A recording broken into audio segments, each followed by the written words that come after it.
ನಾನು ಈ ಸಬ್ಜೆಕ್ಟ್ ನ ಮಾತಾಡೋದಕ್ಕೆ ಯೋಗ್ಯತೆ ನನಗಿದೆಯಾ ಅಂದ್ರೆ ಖಂಡಿತವಾಗ್ಲೂ ಇಲ್ಲೇ ಇಲ್ಲ. ಅದು ಮಾತ್ರವಲ್ಲ, ಈ ಒಂದು ಸಬ್ಜೆಕ್ಟ್ ನ ಇಲ್ಲಿ ಈ ಟಾಪಿಕ್ ಅಲ್ಲಿ ಮಾತಾಡಕ್ಕೆ ಈಗ ಕೊಡಲ್ಪಟ್ಟಿರುವಂತ ಸಮಯ ಸಾಕಾಗುತ್ತಾ ಅಂತ ನೋಡಿದ್ರೆ ಖಂಡಿತವಾಗ್ಲೂ ಸಾಕಾಗಲ್ಲ. ಆದ್ರೂ ಕೂಡ ದೇವರ ಮಹಾಕೃಪೆಯಿಂದ ಈ ಸಮಯದಲ್ಲಿ ಎಷ್ಟರ ಮಟ್ಟಿಗೆ ಎಷ್ಟು ವಿಚಾರಗಳನ್ನ ತಿಳ್ಕೊಳ್ಳಕ್ಕೆ ಸಾಧ್ಯವಾಗುತ್ತೋ ಅಷ್ಟಾಗಿ ಮಾಡೋಣ ತಿಳ್ಕೊಳ್ಳಕ್ಕೆ ಪ್ರಯತ್ನ. ಕ್ರಿಸ್ತನಿಗೆ ಸದಸ್ಯರೇ, ಸತ್ಯವೇದ ವಿದ್ಯಾರ್ಥಿಗಳಾದ ನಾವು ಇಡೀ ಲೋಕವನ್ನ ತಗೊಂಡಾಗ ದೇವರ ಬಗ್ಗೆ ಅಂತ ಪ್ರಶ್ನೆ ಕೇಳಿದ್ರೆ ಅತಿ ಹೆಚ್ಚಾಗಿ ಅವರ ಬಗ್ಗೆ ತಿಳ್ಕೊಂಡಿರುವಂತ ಆ ಒಂದು ಜನ ಯಾರು ಅಂತ ನೋಡಿದ್ರೆ ನಾವೇ. ಇದು ನಮ್ಮ ಹೆಸರು ಕ್ರೈಸ್ತರನ್ನ ಕಂಪೇರ್ ಮಾಡಿದಾಗ ಬಹಳಷ್ಟು ವಿಷಯಗಳು ತಂದೆಯಾದ ದೇವರ ಬಗ್ಗೆ ಗೊತ್ತಿದೆ. ಸೊ ಕಾಲಾಂತರದಲ್ಲಿ ನಮ್ಮ ಒಂದು ಕಾನ್ಸಿಗ್ರೇಷನ್ ಟೈಮಲ್ಲಿ ನೋಡಿದಾಗ ನಾವು ತಿಳಿದಿರುವಂತ ಒಂದು ವಿಷಯನ ತಗೊಂಡಾಗ ಆಗ ಬಿಗಿನಿಂಗ್ ನಮಗೆ ದೇವರ ಹಾಕ್ತಾನೆ ತಿಳ್ಕೊಳ್ತಾ ಇದೀವಿ. ಆಗ ಅದನ್ನ ತಿಳ್ಕೊಂಡಿರುವಂತ ಒಂದು ಹಂತ ಸ್ವಲ್ಪ ಮಟ್ಟಿಗೆ ಮಾತ್ರ ಇತ್ತು. ಹಾಗಾಗಿ ಅನೇಕ ವರ್ಷಗಳ ಕಳೀತಾ ಅನೇಕ ವಿಚಾರಗಳನ್ನ ಏನ್ ಮಾಡ್ಕೊಂಡಿವಿ, ದೇವ್ರ ಬಗ್ಗೆ ತಿಳ್ಕೊಂಡು ಹೋದ್ವಿ ಅಲ್ವಾ. ಇವತ್ತು ಕೂಡ ಆರಂಭದಲ್ಲಿರುವಂತ ಸಹೋದರರಿಗಿಂತ ಒಂದು ಕಾನ್ಸಂಟ್ರೇಷನ್ ಲೈಫಲ್ಲಿ ತುಂಬಾ ವರ್ಷಗಳವರೆಗೆ ಇರುವಂತಹ ದೇವ್ರ ಮಕ್ಕಳಿಗೆ ದೇವರ ಬಗ್ಗೆ ಹಲವಾರು ವಿಚಾರಗಳು ಏನ್ ಮಾಡ್ಕೊಂಡಿದೀವಿ, ನಾವು ತಿಳ್ಕೊಂಡಿದೀವಿ. ಆದ್ರೂ ಕೂಡ ಅದೆಲ್ಲ ಏನೂ ಇಲ್ಲ. ಸೊ ನಮ್ಮ ತಂದೆಯಾದ ದೇವರನ್ನ ತಗೊಳ್ಬೇಕಾದ್ರೆ ಸಾಮಾನ್ಯವಾಗಿ ದೇವರು ಅಂತ ಹೇಳಿದ ತಕ್ಷಣ, ತಂದೆಯಾದ ದೇವರು ಅಂತ ಹೇಳಿದ ತಕ್ಷಣ ಇವತ್ತಿನ ನಮ್ಮ ಪಾಠ ನಮ್ಗೊಂದು ಪ್ರಶ್ನೆ ಇರ್ಬೋದು, ಇಲ್ಲಿ ತಂದೆಯಾದ ದೇವರು ಅಂತಿದೆ, ನಾವು ಇವತ್ತು ತಂದೆ ಬಗ್ಗೆ ನೋಡಕ್ ಹೋಗ್ತಿದೀವ ಇಲ್ಲ ದೇವ್ರ ಬಗ್ಗೆ ನೋಡಕ್ ಹೋಗ್ತಿದೀವ ಅಲ್ವಾ. ಸೊ ಆಕ್ಚುಲಿ ನಮ್ಮ ಒಂದು ಪಾಠ ತಂದೆ ಬಗ್ಗೆ ಆದ್ರೆ ಈ ದೇವರನ್ನು ನೋಡದೆ ನಾವೇನ್ ಮಾಡಕ್ಕಾಗಲ್ಲ, ತಂದೆನ ನೋಡಕ್ಕಾಗಲ್ಲ. ಸೊ ಸ್ವಲ್ಪ ಭಾಗ ಏನ್ ಮಾಡೋಣ, ದೇವರ ಬಗ್ಗೆ ಏನ್ ಮಾಡೋಣ ನೋಡಕ್ಕೆ ಪ್ರಯತ್ನ ಪಡೋಣ. ಅದಾದ ನಂತರ ನಾವೆಲ್ಲಿಗೆ ಹೋಗೋಣ, ನಮ್ಮ ಮುಖ್ಯವಾದ ವಿಷಯಕ್ಕೆ ಹೋಗೋಣ. ದೇವರು ಸರ್ವಶಕ್ತನು. ಕ್ರಿಸ್ತನಲ್ಲಿ ಪ್ರೀತಿಯ ಸಹೋದರ ಸಹೋದರಿಯರೇ, ದೇವರ ಬಗ್ಗೆ ನಾವು ಯೋಚನೆ ಮಾಡದೆ ಆದ್ರೆ ಇಡೀ ಒಂದು ವಿಶ್ವ ಆತನ ಸೃಷ್ಟಿ ಕಾರ್ಯಗಳನ್ನ ತಗೊಂಡಾಗ ನಮ್ಮೆಲ್ರಿಗೂ ತುಂಬಾ ಆಶ್ಚರ್ಯ ಅನಿಸುತ್ತೆ. ಯಾಕಂದ್ರೆ ಆರಂಭದಲ್ಲಿ ನಾವೆಲ್ಲರೂ ಕೂಡ ಸೂರ್ಯ ಭೂಮಿನ ಸುತ್ತಾ ಇದೆ ಅಂತ ತಿಳ್ಕೊಂಡಿದ್ವಿ. ಈಗ ಏನಾಗಿದೆ, ವೈಜ್ಞಾನಿಕ ರೀತಿಯಲ್ಲಿ ನಾವು ತುಂಬಾ ಮುಂದುವರೆದಿದ್ದೀವಿ. ಸೌರವ್ಯೂಹ, ಗ್ಯಾಲಕ್ಸಿ, ಸ್ಟಾರ್ಸ್ ಅಂತ ಹಲವಾರು ವಿಷಯಗಳನ್ನ ಮಾಡ್ಕೊಂಡಿದೀವಿ, ನಾವು ಅರ್ಥ ಮಾಡ್ಕೊಂಡಿದೀವಿ. ಈಗ ದೇವರ ವಿಷಯನ ತಗೊಂಡಾಗ ಅದು ಈ ಯೂನಿವರ್ಸ್ ಅಂದ್ರೆ ಇಡೀ ಪ್ರಪಂಚದಲ್ಲಿ, ಇಡೀ ದೇವರ ಸೃಷ್ಟಿಯಲ್ಲಿ ದೇವ್ರು ಹೇಳಿದಾರಪ್ಪ ಅಂತ ಕೇಳಿದ್ರೆ ಹೆಂಗ್ ಬರುತ್ತೆ ಮೈಂಡ್ ನಮ್ಗೆ? ಈ ಭೂಮಿಯನ್ನ ಬಿಟ್ಟು ಎಲ್ಲೋ ಒಂದ್ ಕಡೆ ಏನ್ ಮಾಡಿದ್ದಾರೆ, ಎಲ್ಲೋ ಒಂದ್ ಪ್ಲೇಸ್ ಅಲ್ಲಿ ಸಿಂಹಾಸನದ ಮೇಲೆ ಏನಾಗಿದ್ದಾರೆ, ಕುತ್ಕೊಂಡಿದ್ದಾರೆ. ಕುತ್ಕೊಂಡು ಏನ್ ಮಾಡ್ತಾ ಇದಾರೆ, ಆಳ್ವಿಕೆನ ಮಾಡ್ತಾ ಇದ್ದಾರೆ ಅನ್ನುವಂಥ ಭಾವನೆ ನಮ್ಮೆಲ್ಲರಿಗೂ ಬಂದ್ಬಿಡುತ್ತೆ. ಹಾಗೆ ಒಂದು ಪ್ರಪಂಚದ ಒಂದು ವಿಸ್ತಾರನ ತಗೊಂಡಾಗ ಈ ಪ್ರಪಂಚ ಎಷ್ಟು ದೊಡ್ಡದಿದೆ ಅನ್ಬಿಟ್ಟು ಇವತ್ತವರೆಗೆ ಏನ್ ಮಾಡಕ್ಕಾಗ್ಲಿಲ್ಲ, ಲೆಕ್ಕಾಚಾರ ಮಾಡಕ್ಕಾಗ್ತಿಲ್ಲ. ಒಂದು ಸ್ಮಾಲ್ ಎಕ್ಸಾಂಪಲ್ ನೋಡೋಣ. ಏನಪ್ಪಾ ಅಂದ್ರೆ, ನಮ್ಮ ಒಂದು ಭೂಮಿಯಿಂದ ತುಂಬಾ ದೂರದಲ್ಲಿರುವಂತ ಒಂದು ಗ್ಯಾಲಕ್ಸಿ, ಅಲ್ಲಿಗೆ ನಾವು ಹೋಗ್ಬೇಕಾದ್ರೆ ನಮ್ಗೆ ಎಷ್ಟು ಸಮಯ ತಗೊಳುತ್ತೆ ಅಂತ ನೋಡಿದ್ರೆ 100 ಮಿಲಿಯನ್ ಲೈಟ್ ಇಯರ್ಸ್. ಸೊ ನಮ್ಗೆ ಏನಾದ್ರೂ ಮೈಂಡಿಗೆ ಬಂತ, ಒಂದು ಸೆಕೆಂಡಿಗೆ ಬೆಳಕಿನ ವೇಗ ಎಷ್ಟು? 1 ಲಕ್ಷ. ಸಲ್ವಾ? ಶಬ್ದ 2ನೇ ಸ್ಥಾನದಲ್ಲಿದೆ, ಬೆಳಕು 1ನೇ ಸ್ಥಾನದಲ್ಲಿ. ಹತ್ತತ್ರ 3 ಲಕ್ಷ ಕಿಲೋಮೀಟರ್ ಸ್ಪೀಡ್. ಆ ಸ್ಪೀಡಲ್ಲಿ 1 ವರ್ಷಕ್ಕೆ ಬೆಳಕು ಎಷ್ಟು ದೂರ ಪ್ರಯಾಣ ಮಾಡುತ್ತೆ, ಅದಕ್ಕೆ ಏನಂತಾರೆ 1 ಲೈಟ್ ಇಯರ್ ಅಂತ ಕರೀತಾರೆ. ನಾವೇನಾದ್ರೂ ಭೂಮಿಯಿಂದ ತುಂಬಾ ದೂರದಲ್ಲಿರುವಂತಹ ಒಂದು ಗ್ಯಾಲಕ್ಸಿನ ಮುಟ್ಬೇಕಾದ್ರೆ ಬೆಳಕಿನ ವೇಗದಲ್ಲಿ ನಾವು ಹೋದ್ರೆ ನಮ್ಗೆ ಎಷ್ಟು ಸಮಯ ತಗೊಳುತ್ತೆ? 100 ಮಿಲಿಯನ್ ಲೈಟ್ ಇಯರ್ಸ್. ಸುಮಾರು 1000 ಕೋಟಿಗಳಿಗಿಂತ ಹೆಚ್ಚಾದ ವರ್ಷಗಳೇನಾಗುತ್ತೆ. ಯೋಚನೆ ಮಾಡ್ರಿ ಕ್ರಿಸ್ತನ ಪ್ರೀತಿಯ ಸಹೋದರ ಸಹೋದರಿಯರೇ, ವಿಶ್ವ ಅನ್ನೋದು ಎಷ್ಟರ ಮಟ್ಟಿಗಿದೆ. ಹಾಗಾಗಿ ನಾವೇನ್ ನೋಡ್ತೀವಿ ಅಂದ್ರೆ, ದೇವ್ರ ಮಕ್ಕಳಲ್ಲಿ ನಾವು ಅರ್ಥ ಮಾಡ್ಕೊಳ್ಳೋದು, ದೇವರು ಅಂತ ಬಂದ ತಕ್ಷಣ ನಮ್ಮೆಲ್ಲರಿಗೂ ಮನಸ್ಸು ಬರೋದು ಇಲ್ಲೆಲ್ಲೋ ಈ ಸೃಷ್ಟಿಯಲ್ಲಿ ಎಲ್ಲೋ ಒಂದ್ ಕಡೆ ದೇವ್ರೇನಾಗಿದ್ದಾರೆ, ಇದ್ದಾರೆ. ವಾಕ್ಯವನ್ನು ಓದನ, ಕೀರ್ತನೆ 90ನೇ ಕೀರ್ತನೆ 2ನೇ ವಾಕ್ಯ. ಬೆಟ್ಟಗಳು ಹುಟ್ಟುವುದಕ್ಕಿಂತ ಮುಂಚೆಯೂ, ನೀನು ಭೂಮಿಯನ್ನು ಲೋಕವನ್ನು ನಿರ್ಮಿಸುವುದಕ್ಕಿಂತ ಮುಂಚೆಯೂ ನಿತ್ಯತ್ವದಿಂದ ನಿತ್ಯತ್ವಕ್ಕೂ ನೀನು ದೇವರಾಗಿದ್ದಿ. ಅಲ್ವರಾ? ಈ ಮಾತನ್ನ, ಈ ವಾಕ್ಯವನ್ನ ಗ್ರಹಿಸ್ಕೊಳಕ್ಕಾಗಿತ್ತಾ? ಏನ್ ಗೊತ್ತಾ ಈ ವಾಕ್ಯ ಹೇಳ್ತಾ ಇದೆ? ದೇವರು ಅಂತಾನೆ ತಿಳ್ಕೊಂಡಿದೀವಿ, ಮನುಷ್ಯನ ಒಂದು ಭಾವನೆಯಲ್ಲಿ 2 ವಿಷಯ ಗ್ರಹಿಸ್ಕೊಳ್ಳಕ್ಕೆ ಸಾಧ್ಯತೆ ಇಲ್ಲ. ಅದ್ಯಾವುದಪ್ಪ ಅಂದ್ರೆ, ಮೊದಲನೇದಾಗಿ ನಾವು ಯಾವ್ದನ್ನ ಒಂದು ಕಲ್ಪನೆ ಮಾಡ್ಕೊಬೇಕಾದ್ರೆ ಯಾವ್ದೋ ವಸ್ತುನ ಏನ್ ಮಾಡ್ಕೊಬೇಕು, ಕಲ್ಪನೆ ಮಾಡ್ಕೊಬೇಕು. ಹಾಗೆ ಇಲ್ಲಿ ದೇವರು ಅಂತ ಹೇಳಿದಾಗ ವಾಕ್ಯ ಏನ್ ಹೇಳ್ತಿದೆ, ಬೆಟ್ಟಗಳು ಹುಟ್ಟುವುದಕ್ಕಿಂತ ಮುಂಚೆಯೋ, ನೀನು ಭೂಮಿಯನ್ನು ಲೋಕವನ್ನು ನಿರ್ಮಿಸುವುದಕ್ಕಿಂತ ಮುಂಚೆಯೋ ನಿತ್ಯತ್ವದಿಂದ ನಿತ್ಯತ್ವಕ್ಕೂ ನೀನು ದೇವರಾಗಿದ್ದಿ. ಅಂದ್ರೆ ಇಡೀ ಗ್ಯಾಲಾಕ್ಸಿ ನಾವೇನ್ ತಿಳ್ಕೊಂಡಿದೀವಿ ಅಂದ್ರೆ ಈ ಸೃಷ್ಟಿಯಲ್ಲಿ ಎಲ್ಲೋ ಒಂದ್ ಕಡೆ ದೇವ್ರು ಇದಾರೆ ಅಂದ್ರೆ ಇದು ಕೂಡ ದೇವರ ಸೃಷ್ಟಿನೇ. ದೇವರು ಸೃಷ್ಟಿನೇ ಏನು ಮಾಡದೇ ಇದ್ದಾಗ ಯಾರಿದ್ದಾರೆ? ದೇವರಿದ್ದಾರೆ. ಊಹಿಸ್ಕೊಳಕ್ಕಾಗುತ್ತಾ? ಇಮ್ಯಾಜ್ ಮಾಡ್ಕೊಳಕ್ಕಾಗುತ್ತಾ? ಸೃಷ್ಟಿನೇ ಇಲ್ಲ, ಏನೂ ಇಲ್ಲ, ಬಟ್ ದೇವ್ರು ಏನಾಗಿದ್ದಾರೆ? ಹೇಗೆ ಇಮೇಜ್ ಮಾಡಕ್ಕಾಗುತ್ತೆ ನೋಡಿ. ನಾವು ತಗೊಂಡಾಗ ಈ ಗ್ಯಾಲಾಕ್ಸಿನ ಇಡೀ ಏನೋ ಯೂನಿವರ್ಸ್ ನ ತಗೊಂಡು ಏನ್ ಮಾಡ್ತೀವಿ, ಇದ್ರ ಅಂತ್ಯ ಎಲ್ಲಪ್ಪ ಇರುತ್ತೆ, ಎಲ್ಲೋ ಒಂದ್ ಕಡೆ ಅಂತ್ಯವಾಗುತ್ತೆ. ಅದಾದ್ಮೇಲೆ ಏನಿರುತ್ತೆ ಅಲ್ವಾ? ಆ ಅಂತ್ಯ ಅಂತ ಹೇಳ್ತೀವಲ್ಲ, ಆ ಎಲ್ಲ ವಿಷಯಗಳು ಕೂಡ ದೇವರ ಸೃಷ್ಟಿ. ಅದೇನೂ ಸೃಷ್ಟಿ ಆಗಕ್ಕಿಂತ ಮೊದಲು ಯಾರಿದಾರಂತೆ? ದೇವರಿದ್ದಾರೆ. ನಮ್ಮ ಮೈಂಡಿಗೆ ಆಗಲ್ಲ ಅಲ್ವಾ? ನಾನು ಎಕ್ಸ್ಪ್ಲೈನ್ ಮಾಡೋದು ನಿಮ್ಗೆ ಅರ್ಥ ಮಾಡ್ಕೊಳ್ಳೋಕೆ ಕಷ್ಟ. ಮೇ ಬಿ ನಾನು ಅದನ್ನ ಎಕ್ಸ್ಪ್ಲೈನ್ ಮಾಡೋದು ಇದಕ್ಕಿಂತ ಹೆಚ್ಚಾಗಿ ಎಕ್ಸ್ಪ್ಲೈನ್ ಮಾಡೋಕ್ಕಾಗಲ್ಲ. ಇನ್ನೂ ಸ್ಪಷ್ಟವಾಗಲಿಕ್ಕಾದ್ರೆ ಪ್ರಪಂಚದಲ್ಲಿ ಯಾವುದೇ ಸೈಂಟಿಸ್ಟ್ ಏನ್ ಮಾಡೋಕ್ಕಾಗಲ್ಲ ಈ ವಿಷಯವನ್ನ ಎಕ್ಸ್ಪ್ಲೈನ್ ಮಾಡಕ್ಕೆ. ಏನು ಇಲ್ಲದೆ ಇದ್ದಾಗ, ಯಾವುದೇ ಸೃಷ್ಟಿ ಇಲ್ಲದೆ ಇದ್ದಾಗ, ಏನು ಸೃಷ್ಟಿ ಇಲ್ಲದೆ ಇದ್ದಾಗ ಏನಪ್ಪ ಇತ್ತು ಅಲ್ಲಿ? ಏನಿದ್ದಿರ್ಬಹುದು? ಗ್ರಹಿಸೋದಕ್ಕೆ ಸಾಧ್ಯತೆನೇ ಇಲ್ಲ. ಇಷ್ಟೇ ನಮ್ಮ ಲಿಮಿಟ್, ನಮ್ಮ ಮೈಂಡ್ ಲಿಮಿಟ್ ಏನಿದೆ ಇಷ್ಟೇ. ಇದು ಯಾವ ರೀತಿ ಅರ್ಥ ಮಾಡ್ಕೊಬೇಕಂದ್ರೆ, ಒಂದು ಸಮುದ್ರದಲ್ಲಿ ಒಂದು ಮುತ್ತು ಅಲ್ವಾ, ಇದೇನಂತಾರೆ ಇದನ್ನ? ಹವಳ ಅಲ್ವಾ? ಆ ಚಿಪ್ಪು ಇದೆಯಲ್ಲ, ಅದು ಸಮುದ್ರದ ಅಡಿಯಲ್ಲಿ ಇದೆ ಅಂತ ಇಟ್ಕೊಳ್ಳಿ. ಈಗ ಅದಕ್ಕೋಗಿ ನಾವೇನ್ ಮಾಡ್ತಿದ್ವಿ ಅಂದ್ರೆ ದೇವ್ರ ಬಗ್ಗೆ ತಿಳಿಸ್ಕೊಳಕ್ಕೆ ಪ್ರಯತ್ನ ಪಡ್ತಾ ಇದೀವಿ.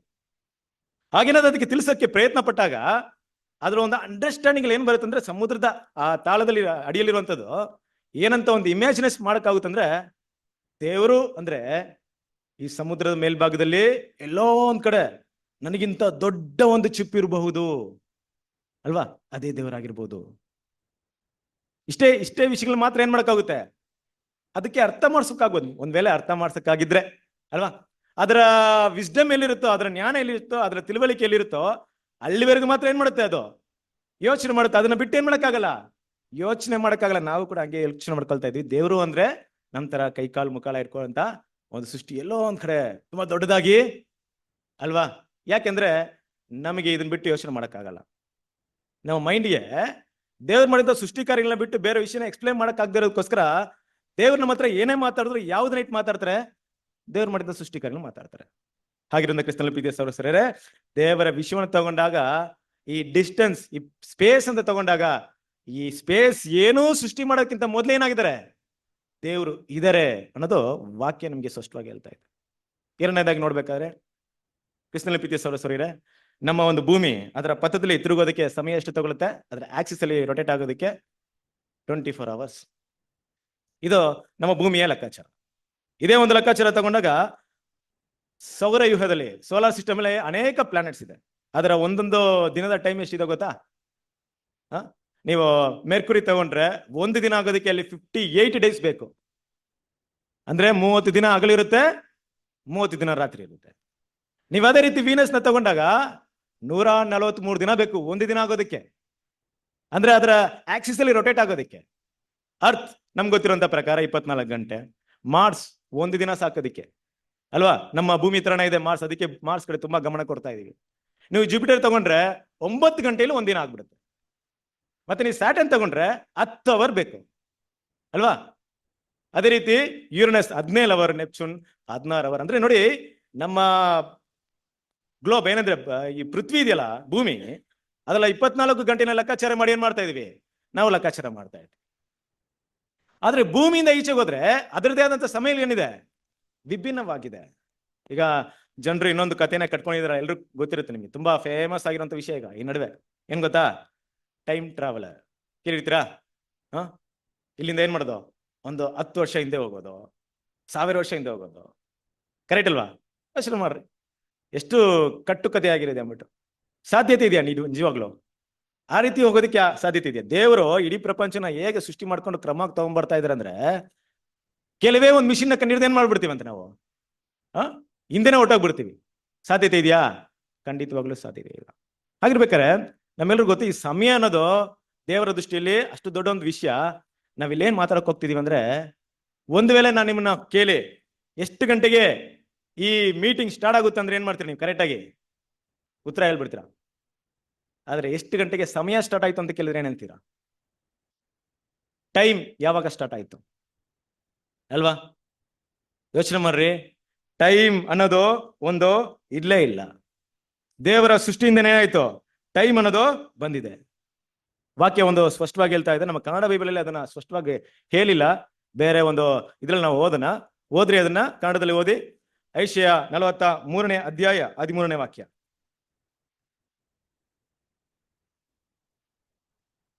ಐಷಯ 43ನೇ ಅಧ್ಯಾಯ 13ನೇ ವಾಕ್ಯ.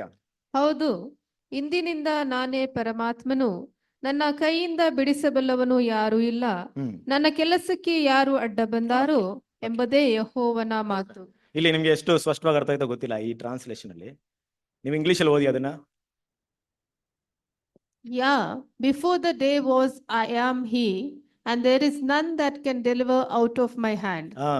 ಬಿಫೋರ್ ದ ಡೇ ವಾಸ್ ಅಂದ್ರೆ ಏನರ್ಥ? ತಮಿಳಲ್ಲಿ ಓದಿ. ಯಾರ ತಮಿಳ್ ಬೈಬಲ್ ಇದೆಯಾ? நான் இருக்கிறேன். ಸಾಕು. ನಾಳ್ ಉಂಟಾಗದಕ್ಕೆ ಮುನ್ನುಂ ನಾನೇ ಇರ್ಕಿರೇನ್. ಸಮಯ ಅನ್ನೋದು ಸ್ಟಾರ್ಟ್ ಆಗಕ್ಕಿಂತ ಮೊದಲು ಏನಾಗಿದ್ದೀನಿ? ಸಮಯ ಅನ್ನೋದೇ ಇರ್ಲಿಲ್ಲ ಅವಾಗ ಅಲ್ವಾ? ದೇವ್ರು ಎಷ್ಟು ವರ್ಷ ಆಗಿದ್ದಾರೆ ಅಂದ್ರೆ ಏನಂತ ಹೇಳ್ಬೋದು? ಸಮಯ ಅಂತ ಒಂದು ಕ್ರಿಯೇಟ್ ಮಾಡಿದ ಯಾರೋ? ದೇವ್ರೆ. ಸಮಯನೇ ಇರ್ಲಿಲ್ಲ ಅವಾಗ. ಹೇಗ್ ಲೆಕ್ಕಾಚಾರ ಮಾಡ್ತೀರಾ ಅದನ್ನ ಅಲ್ವಾ? ಬಿಗಿನಿಂಗ್ ಸೆಕೆಂಡ್ಸ್, 1 ಸೆಕೆಂಡ್ ನೋಡಿ. ಭೂಮಿ ಸೃಷ್ಟಿ ಮಾಡಿದ್ಮೇಲೆ ಭೂಮಿಯಲ್ಲಿ 4ನೇ ದಿವಸದಲ್ಲೇ 24 ಗಂಟೆ ಸಮಯ ಶುರುವಾಯಿತು. ಅದಾದ ನಂತರ ಎಷ್ಟು ದಿನಗಳಂತ ಗೊತ್ತಿಲ್ಲ. ಹಾಗೆ ಅಂತ ನೋಡಿದ್ರೆ ದೇವರು ಸೃಷ್ಟಿ ಮಾಡಿದಾಗ್ಲೇ ಟೈಮ್ ಅಂತ ಒಂದೇನಾಯ್ತು? ಸ್ಟಾರ್ಟ್ ಆಯ್ತು. ಇಲ್ಲಂದ್ರೆ ಟೈಮ್ ಅನ್ನೋದೇ ಇಲ್ಲ. ಟೈಮ್ನ ಸೃಷ್ಟಿ ಆಗೋದಕ್ಕಿಂತ ಮೊದಲೇ ಯಾರಿದಂತೆ ಇಮ್ಯಾಜ್ ಮಾಡಕ್ಕಾಗುತ್ತಾ? ಟ್ರೈ ಮಾಡಿ, ಆಗಲ್ಲ. ಕ್ರಿಸ್ತನಲ್ಲಿ ಪ್ರೀತಿಸೋರು ನಮ್ಮ ಲಿಮಿಟ್ ಅಷ್ಟೇ. ಇದಕ್ಕಿಂತ ಹೆಚ್ಚಾಗಿ ನಮ್ಮ ಕೈಲಿ ಏನ್ ಮಾಡಕ್ಕಾಗಲ್ಲ? ಇಮ್ಯಾಜ್ ಮಾಡಕ್ಕಾಗಲ್ಲ ಅಲ್ವಾ? ಯಾಕೆಂತ ನೋಡಿದ್ರೆ ಕ್ರಿಸ್ತನಲ್ಲಿ ಪ್ರೀತಿಯ ಸರೋಸರಿರೆ, ಈ ಟೈಮ್ ಬಗ್ಗೆ ಮನುಷ್ಯ ಯೋಚನೆ ಮಾಡಿದ್ದು ಇತ್ತೀಚೆಗೆ 200 ವರ್ಷಗಳ ಹಿಂದೆ. ಈ ಟೈಮ್ ಕೂಡ ಒಂದು ಬಿಗಿನಿಂಗ್ ಇದೆ ಅಂದ್ಬಿಟ್ಟು ಆಲ್ಬರ್ಟ್ ಐನ್ಸ್ಟೈನ್ ಏನ್ ಮಾಡ್ತಾರೆ, ಕೆಲವೊಂದು ವಿಷಯಗಳನ್ನ, ಒಬ್ಬ ಜೀವ್ಸ್ ಸೈಂಟಿಸ್ಟ್ ಏನ್ ಮಾಡ್ತಾರೆ, ಈ ವಿಷಯಗಳನ್ನ ಹೇಳ್ತಾರೆ. ಅದಕ್ಕಿಂತ ಮುಂಚಿತವರೆಗೂ ಸುಮಾರು 5000 ವರ್ಷಗಳಿಂದ ಹೆಚ್ಚಾಗಿ ಮನುಷ್ಯ ಟೈಮ್ ಬಗ್ಗೆ ಏನ್ ಮಾಡಿಲ್ಲ. ಟೈಮ್ ಅನ್ನೋದು ಕೂಡ ಒಂದು ಸ್ಟಾರ್ಟ್ ಆಗಿರುತ್ತೆ. ಟೈಮ್ ಇರೋದಕ್ಕಿಂತ ಮುಂದೆ ದೇವ್ರು ಇದಾರ ಅನ್ನೋ ವಿಷಯ ಯೋಚನೆ ಮಾಡಕ್ಕೆ ಆಗ್ಲಿಲ್ಲ. ಅಂದ್ರೆ ನಮ್ಗೆ ಈ ವಿಷಯ ತಿಳ್ಕೊಳ್ಳಕ್ಕೆ ಎಷ್ಟು ವರ್ಷ ಬೇಕಾಯ್ತು ನೋಡಿ? ಸುಮಾರು 5000 ವರ್ಷಗಳು ಹೆಚ್ಚಾಗಿ ಬೇಕಾಯ್ತು ಮನುಷ್ಯರಿಗೆ. ಇನ್ ದೇವ್ರನ್ನ ಅರ್ಥ ಮಾಡ್ಕೊಳ್ಳೋದು ಹೇಗೆ? ದೇವರು ಅಂತ ತಗೊಂಡಾಗ ಕ್ರಿಸ್ತನಲ್ಲಿ ಪ್ರೀತಿಯ ಸರೋಸರಿರೆ, ಇಷ್ಟು ಉನ್ನತವಾದಂತ ವಿಷಯಗಳಿದೆ, ಇಷ್ಟು ಆಳವಾದ ವಿಷಯಗಳಿದೆ. ಅದಕ್ಕೆ ನಾವು ಮೊದಲೇ ಹೇಳಿದ್ವಿ, ಅದ್ರ ಬಗ್ಗೆ ನಾವು ಮಾತಾಡಿದ್ರೆ ಖಂಡಿತವಾಗ್ಲೂ ಅದ್ರ ಬಗ್ಗೆ ತಿಳ್ಕೊಳ್ಳೋದು ತುಂಬಾನೇ ಕಷ್ಟ ಇದೆ. ಅವ್ರ ಬಗ್ಗೆ, ನಮ್ಮ ಕರ್ತನಾದ ದೇವರ ಬಗ್ಗೆ, ನಮ್ಮ ತಂದೆಯಾದ ದೇವರ ಬಗ್ಗೆ ತಿಳ್ಕೊಳ್ಳೋಂಥ ವಿಷಯ ಇದೆಯಲ್ಲ, ದೇವರು ಅನ್ನೋ ವಿಷಯದಲ್ಲಿ ನಾವು ಗ್ರಹಿಸ್ಕೊಳ್ಳಕ್ಕೆ ಪ್ರಯತ್ನ ಪಟ್ರೆ ತುಂಬಾ ಕಷ್ಟ ಸಾಧ್ಯ. ಯಾಕಂದ್ರೆ ನಮ್ಮ ಜ್ಞಾನ, ನಮ್ಮ ವಿಸ್ಡಮ್, ನಮ್ಮ ತಿಳುವಳಿಕೆ ಎಲ್ಲ ಕೂಡ ಏನಾಗಿದೆ, ಒಂದು ಲಿಮಿಟ್. ಅದಾದ್ಮೇಲೆ ಏನ್ ಮಾಡಕ್ಕಾಗಲ್ಲ, ಅದನ್ನ ತಿಳ್ಕೊಳಕ್ಕೆ ಆಗಲ್ಲ ಅಲ್ವಾ? ಹಾಗೆ ನೋಡ್ಬೇಕಾದ್ರೆ ದೇವರ ಒಂದು ವಿಷಯಗಳನ್ನ ತಿಳ್ಕೊಳಕ್ಕಾಗಲ್ಲ. ಇದ್ರ ಬಗ್ಗೆ ತುಂಬಾ ಬೈಬಲ್ ತುಂಬಾ ಯಾರು ಬರೀತಾರಂದ್ರೆ, ಈ ದೇವರ ಸೃಷ್ಟಿಕಾರ್ಯಗಳ ಬಗ್ಗೆ ಒಂದು ಪುಸ್ತಕದಲ್ಲಿ ತುಂಬಾ ಬರೆಯಲ್ಪಟ್ಟಿದೆ. ಯಾವ ಪುಸ್ತಕ? ಗುಡ್ ಅಲ್ವಾ? ನೋಡಿ ಇಲ್ಲಿ ಯೋಬನ ಗ್ರಂಥದಲ್ಲಿ 36ನೇ ಅಧ್ಯಾಯ 26ನೇ ವಾಕ್ಯ. ಯೋಬ 36 26 ವಚನ. ಆಹಾ, ದೇವರು ಮಹೋನ್ನತನಾಗಿದ್ದಾನೆ, ನಾವು ಆತನನ್ನು ಅರಿಯಲಾರೆವು. ಆತನ ವರುಷಗಳು ಅಸಂಖ್ಯಾತವಾಗಿವೆ. ನೋಡಿದ್ರ, ದೇವರು ಮಹೋನ್ನತನಾಗಿದ್ದಾನೆ, ನಾವು ಆತನನ್ನು ಏನ್ ಮಾಡಕ್ಕಾಗಲ್ಲ, ಅರಿಯಲಾರವು. ನಾವೇನು ದೇವ್ರನ್ನ ಹುಡ್ಕಕ್ ಹೋದ್ರೆ ಖಂಡಿತವಾಗ್ಲೂ ಏನಾಗಲ್ಲ, ಆತನ ತಿಳ್ಕೊಳ್ಳೋದು ತುಂಬಾನೇ ಕಷ್ಟ ಇದೆ. ಹಾಗೆ ಯೋಬಿನ ಪುಸ್ತಕದಲ್ಲಿ ಹಲವಾರು ವಿಷಯಗಳನ್ನ ಬರೀತಾರೆ. ಯಾವ ರೀತಿ ಅಂದ್ರೆ, ದೇವರ ಸೃಷ್ಟಿಕಾರ್ಯಗಳನ್ನ ತಗೊಂಡು ದೇವರು ಉಂಟು ಮಾಡಿರುವಂತಹ ಹಲವಾರು ವಿಷಯಗಳನ್ನ ಏನ್ ಮಾಡಿದಾರೆ ಅಂದ್ರೆ ಅಲ್ಲಿ ಬರ್ದಿಟ್ಟಿದ್ದಾರೆ. ನೋಡಿ, ಈಗ ನಾವು ಆಗ್ಲೇ ನೋಡಿದ್ವಿ, ಈ ಆಲ್ಬರ್ಟ್ ಐನ್ಸ್ಟೈನ್ ಟೈಮ್ನ ಅಲ್ಲಿ ಮಾತಾಡಿದ್ರೆ ಅಂದ್ಬಿಟ್ಟು. ಆದ್ರೆ ಸಮಯ ಉಂಟಾಗೋದಕ್ಕಿಂತ ಮೊದಲೇ ನಾನಿದ್ದೀನಿ ಅಂದ್ಬಿಟ್ಟು ಯಾರು ಬರ್ದಿದ್ರು? ಏಷ್ಯಾ ಪ್ರವಾದನಗಂತ ಮೊದಲೇ ಬರ್ದಿದ್ರು.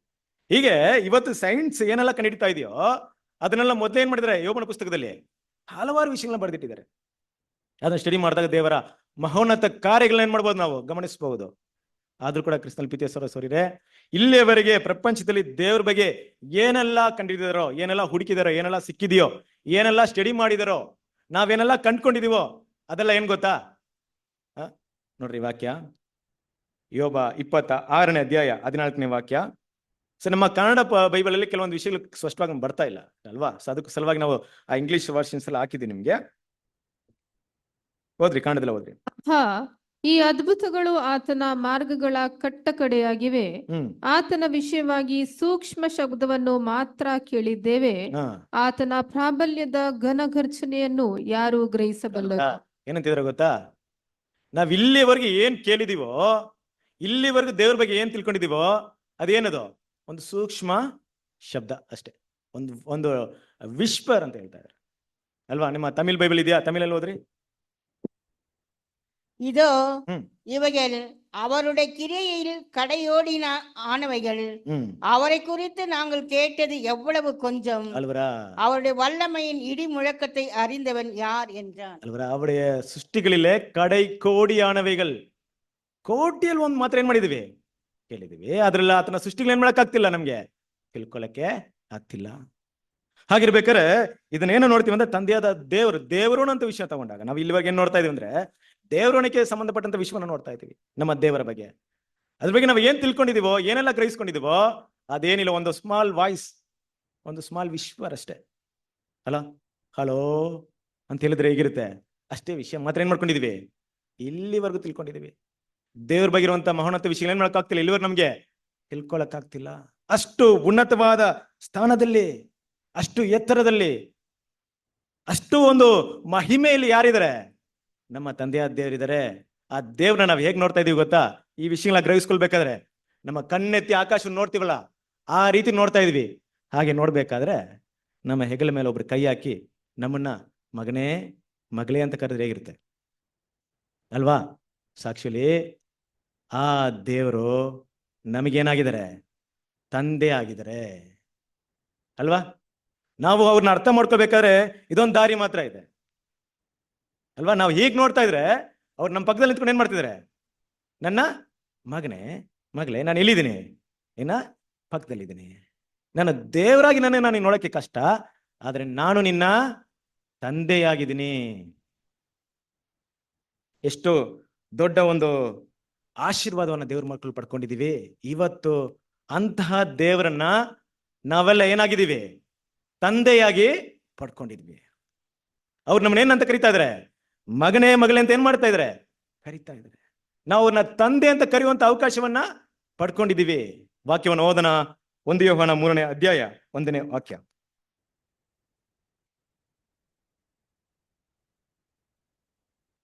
ದೇವರ ಮಕ್ಕಳೆಂಬ ಹೆಸರನ್ನು ನಮಗೆ ಕೊಡುವುದರಲ್ಲಿ ತಂದೆಯು ಎಂಥ ಪ್ರೀತಿಯನ್ನು ನಮ್ಮ ಮೇಲೆ ಇಟ್ಟಿದ್ದಾನೆ ನೋಡಿರಿ. ನಾವು ಆತನ ಮಕ್ಕಳಾಗಿದ್ದೇವೆ. ಈ ಕಾರಣದಿಂದ ಲೋಕವು ನಮ್ಮನ್ನು ತಿಳಿದುಕೊಳ್ಳುವುದಿಲ್ಲ, ಅದು ಆತನನ್ನು ತಿಳಿದುಕೊಳ್ಳಲಿಲ್ಲವಲ್ಲ. ಅಲ್ವರಾ? ದೇವರ ಮಕ್ಕಳೆಂಬ ಹೆಸರು ನಮಗೆ ಕೊಡುವುದರಲ್ಲಿ ದೇವರು ಎಂತ ಪ್ರೀತಿನ ಏನ್ ಮಾಡಿದ್ದಾರೆ? ನಮ್ಮ ಮೇಲೆ ಇಟ್ಟಿದ್ದಾರೆ. ನಮಗೂ ಯಾರಿಗೆ ನಾವು ದೇವರ ಒಂದು ದೃಷ್ಟಿಯಲ್ಲಿ ನಮ್ಮ ಒಂದು ನಿಜ ಸ್ವರೂಪನ ಸ್ವಲ್ಪ ಸ್ಟಡಿ ಮಾಡ್ರಿ. ಎಷ್ಟು ಮಾತ್ರದವ್ರು ನಾವು. ಆದ್ರೆ ದೇವ್ರು ನಮ್ಮನ್ನ ಏನಂತ ಕರೆದು ಬಿಟ್ಟಿದ್ದಾರೆ? ಮಕ್ಕಳೇ, ಮಗನೇ, ಮಗಳೇ ಅಂತ ಏನ್ ಮಾಡಿದ್ದಾರೆ? ಕರಿತಾ ಇದ್ದಾರೆ. ಎಷ್ಟು ಒಂದು ದೊಡ್ಡ ಒಂದು ಅವಕಾಶವನ್ನ ಇವತ್ತು ನಾವು ಪಡ್ಕೊಂಡಿದ್ದೀವಿ. ನಮ್ಮ ಒಂದು ಬ್ಲೆಸ್ಸಿಂಗ್ ನ ಯಾವ ರೀತಿ ವರ್ಣನೆ ಮಾಡಿದ್ರು ಆಗಲ್ಲ ಖಂಡಿತ. ಯಾಕಂದ್ರೆ ದೇವ್ರ ಮಕ್ಕಳಾಗ್ಬಿಟ್ಟಿದ್ದೀವಿ ಅಲ್ವಾ? ಗಲಾತ್ಯದವರಿಗೆ 4ನೇ ಅಧ್ಯಾಯ 6ನೇ ವಾಕ್ಯ. ನೀವು ಪುತ್ರರಾಗಿರುವುದರಿಂದ ದೇವರು ಅಪ್ಪ ತಂದೆ ಎಂದು ಕೂಗುವ ತನ್ನ ಮಗನ ಆತ್ಮನನ್ನು ನಮ್ಮ ಹೃದಯಗಳಲ್ಲಿ ಕಳುಹಿಸಿ ಕೊಟ್ಟನು. ಅವರಾ ನಾವೇನ್ ಮಾಡ್ತೀವಿ? ನಮ್ಮ ದೇವರನ್ನ ಅಪ್ಪ ತಂದೆ ಅಂತ ಕರೆಯುವಂತ ಮಗನ ಆತ್ಮವನ್ನು ಕೊಟ್ಟಿದ್ದಾರೆ.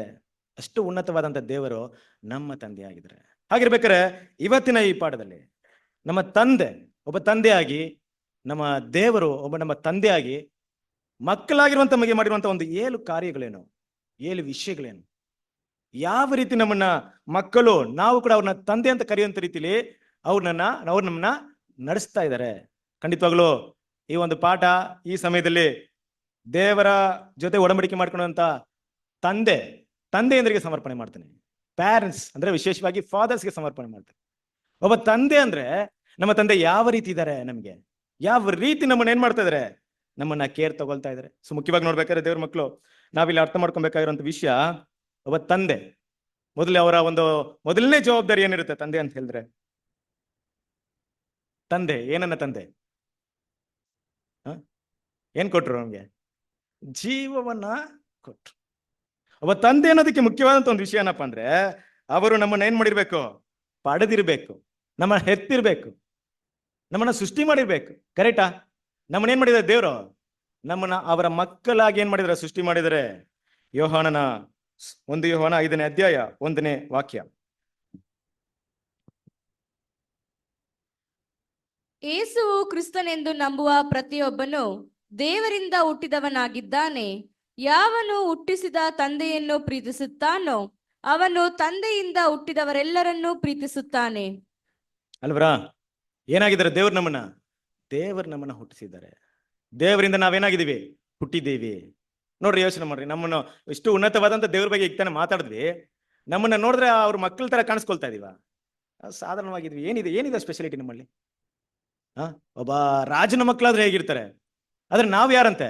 ಪರಾತ್ಪರನ ದೇವರ ಮಕ್ಕಳು ಅಂದ್ರೆ ನಮ್ಮ ಹೊರಗಿನ ನೋಟಗಳು ಹೇಗಿದೆ? ಏನಾದ್ರೂ ಆತರ ಕಾಣಿಸ್ಕೊಳ್ತಾ ಇದೆಯಾ? ಹಾಗಿದ್ರೆ ದೇವ್ರು ನಮ್ಮನ್ನ ಏನ್ ನೋಡಿದ್ರು? ಯಾವುದ್ರ ಮೇಲೆ ನಮ್ಮನ್ನ ಮಕ್ಕಳಾಗಿ ಕರೆದಿದ್ದಾರೆ? ನಮ್ಮ ಹೊರಗಿನ ತೋರಿಕೆ ನೋಡಿ ಏನ್ ಮಾಡಿಲ್ಲ, ಬದಲಾಗಿ ಏನ್ ಮಾಡಿದ್ರೆ ನಮ್ಮ ಹೃದಯವನ್ನ ಏನ್ ಮಾಡಿದ್ದಾರೆ ನೋಡಿ ನಮ್ಮನ್ನ ಕರೆದಿದ್ದಾರೆ. ಹಾಗಿರ್ಬೇಕಾದ್ರೆ ಇವತ್ತು ಮೊದಲನೇದಾಗಿ ದೇವರು ನಮ್ಮನ್ನ ಏನ್ ಮಾಡಿದ್ದಾರೆ? ನಮ್ಮನ್ನ ಹರಿದಿದ್ದಾರೆ, ಅಂದ್ರೆ ನಮ್ಮನ್ನ ಪಡೆದಿದ್ದಾರೆ. ಹೇಗೆ ಪಡೆದಿದ್ದಾರೆ? 1 ಪೇತ್ರ 1ನೇ ಅಧ್ಯಾಯ 23ನೇ ವಾಕ್ಯ. ನೀವು ಪುನರ್ಜನ್ಮ ಹೊಂದಿದವರಾಗಿದ್ದೀರಲ್ಲ, ಆ ಜನ್ಮವು ನಾಶವಾಗುವ ಬೀಜದಿಂದ ಉಂಟಾದದ್ದಲ್ಲ, ನಾಶವಾಗದ ಬೀಜದಿಂದಲೇ ಉಂಟಾದದ್ದು. ಅದು ದೇವರ ಸದಾ ಜೀವವುಳ್ಳ ವಾಕ್ಯದ ಮೂಲಕವಾಗಿ ಉಂಟಾಯಿತು. ಅಲ್ವರಾ? ದೇವರ ವಾಕ್ಯ ಅಂತ ತಗೊಂಡಾಗ ಯಾವತ್ತೂ ನಾಶವಾಗದಿರುವಂಥದ್ದು ಯಾವುದೋ? ದೇವರ ವಾಕ್ಯ. ಅದರಿಂದ ಏನಾಗಿದೆ? ನಾವು ಜನಿಸಲ್ಪಟ್ಟಿದ್ದೀವಿ, ಜನಿಸಲ್ಪಟ್ಟಿದ್ದೀವಿ, ದೇವರ ಮಕ್ಕಳಾಗಿದ್ದೀವಿ. ಕ್ರಿಸ್ತನಲ್ಲಿ ಪ್ರೀತಿಯ ಸಹೋದರರೇ, ಇವಾಗ ಒಂದು ಪ್ರಶ್ನೆ ಬರುತ್ತೆ. ಏನ್ ಡಿಫ್ರೆನ್ಸ್ ಇದೆ ನಮ್ಮ ತಂದೆಯಾದ ದೇವ್ರು ನಮ್ಮನ್ನ ಮಕ್ಕಳಾಗಿ ಪಡೆದಿರೋದಕ್ಕೂ ಈ ಭೂಮಿ ಇರುವಂತ ತಂದೆ ನಮ್ಮನ್ನ ಮಕ್ಕಳಾಗಿ ಪಡೆದಿರೋದಕ್ಕೆ ಏನ್ ಡಿಫ್ರೆನ್ಸ್ ಇದೆ? ಅವ್ರು ನಮ್ಮನ್ನ ಹೆತ್ತಿದ್ದಾರೆ, ಇವ್ರು ನಮ್ಮನ್ನ ಹೆತ್ತಿದ್ದಾರೆ ಅಂತ ಹೇಳ್ತಾ ಇದ್ವಿ. ಏನ್ ಡಿಫ್ರೆನ್ಸ್ ಇರುತ್ತೆ ಅಲ್ವಾ? ನೋಡ್ರಿ, ಒಬ್ಬ ಹೆಸರಾಂತ ವ್ಯಕ್ತಿ ಒಂದು ಮಾತನ್ನ ಹೇಳಿದ್ರು. ಆ ಮಾತನ್ನ ನಾವು ಇಲ್ಲಿ ಯೂಸ್ ಮಾಡ್ತಾ ಇಲ್ಲ, ಬಟ್ ಇದ್ರೂ ಕೂಡ ಅದರಲ್ಲಿ ಒಂದು ಮುಖ್ಯವಾದಂತ ಒಂದು ವಿಷಯವನ್ನ ಏನ್ ಮಾಡೋಣ, ನಾವು ತಗೊಳ್ಳೋಣ. ಏನ್ ಗೊತ್ತಾ? ಯಾರಿರೋ?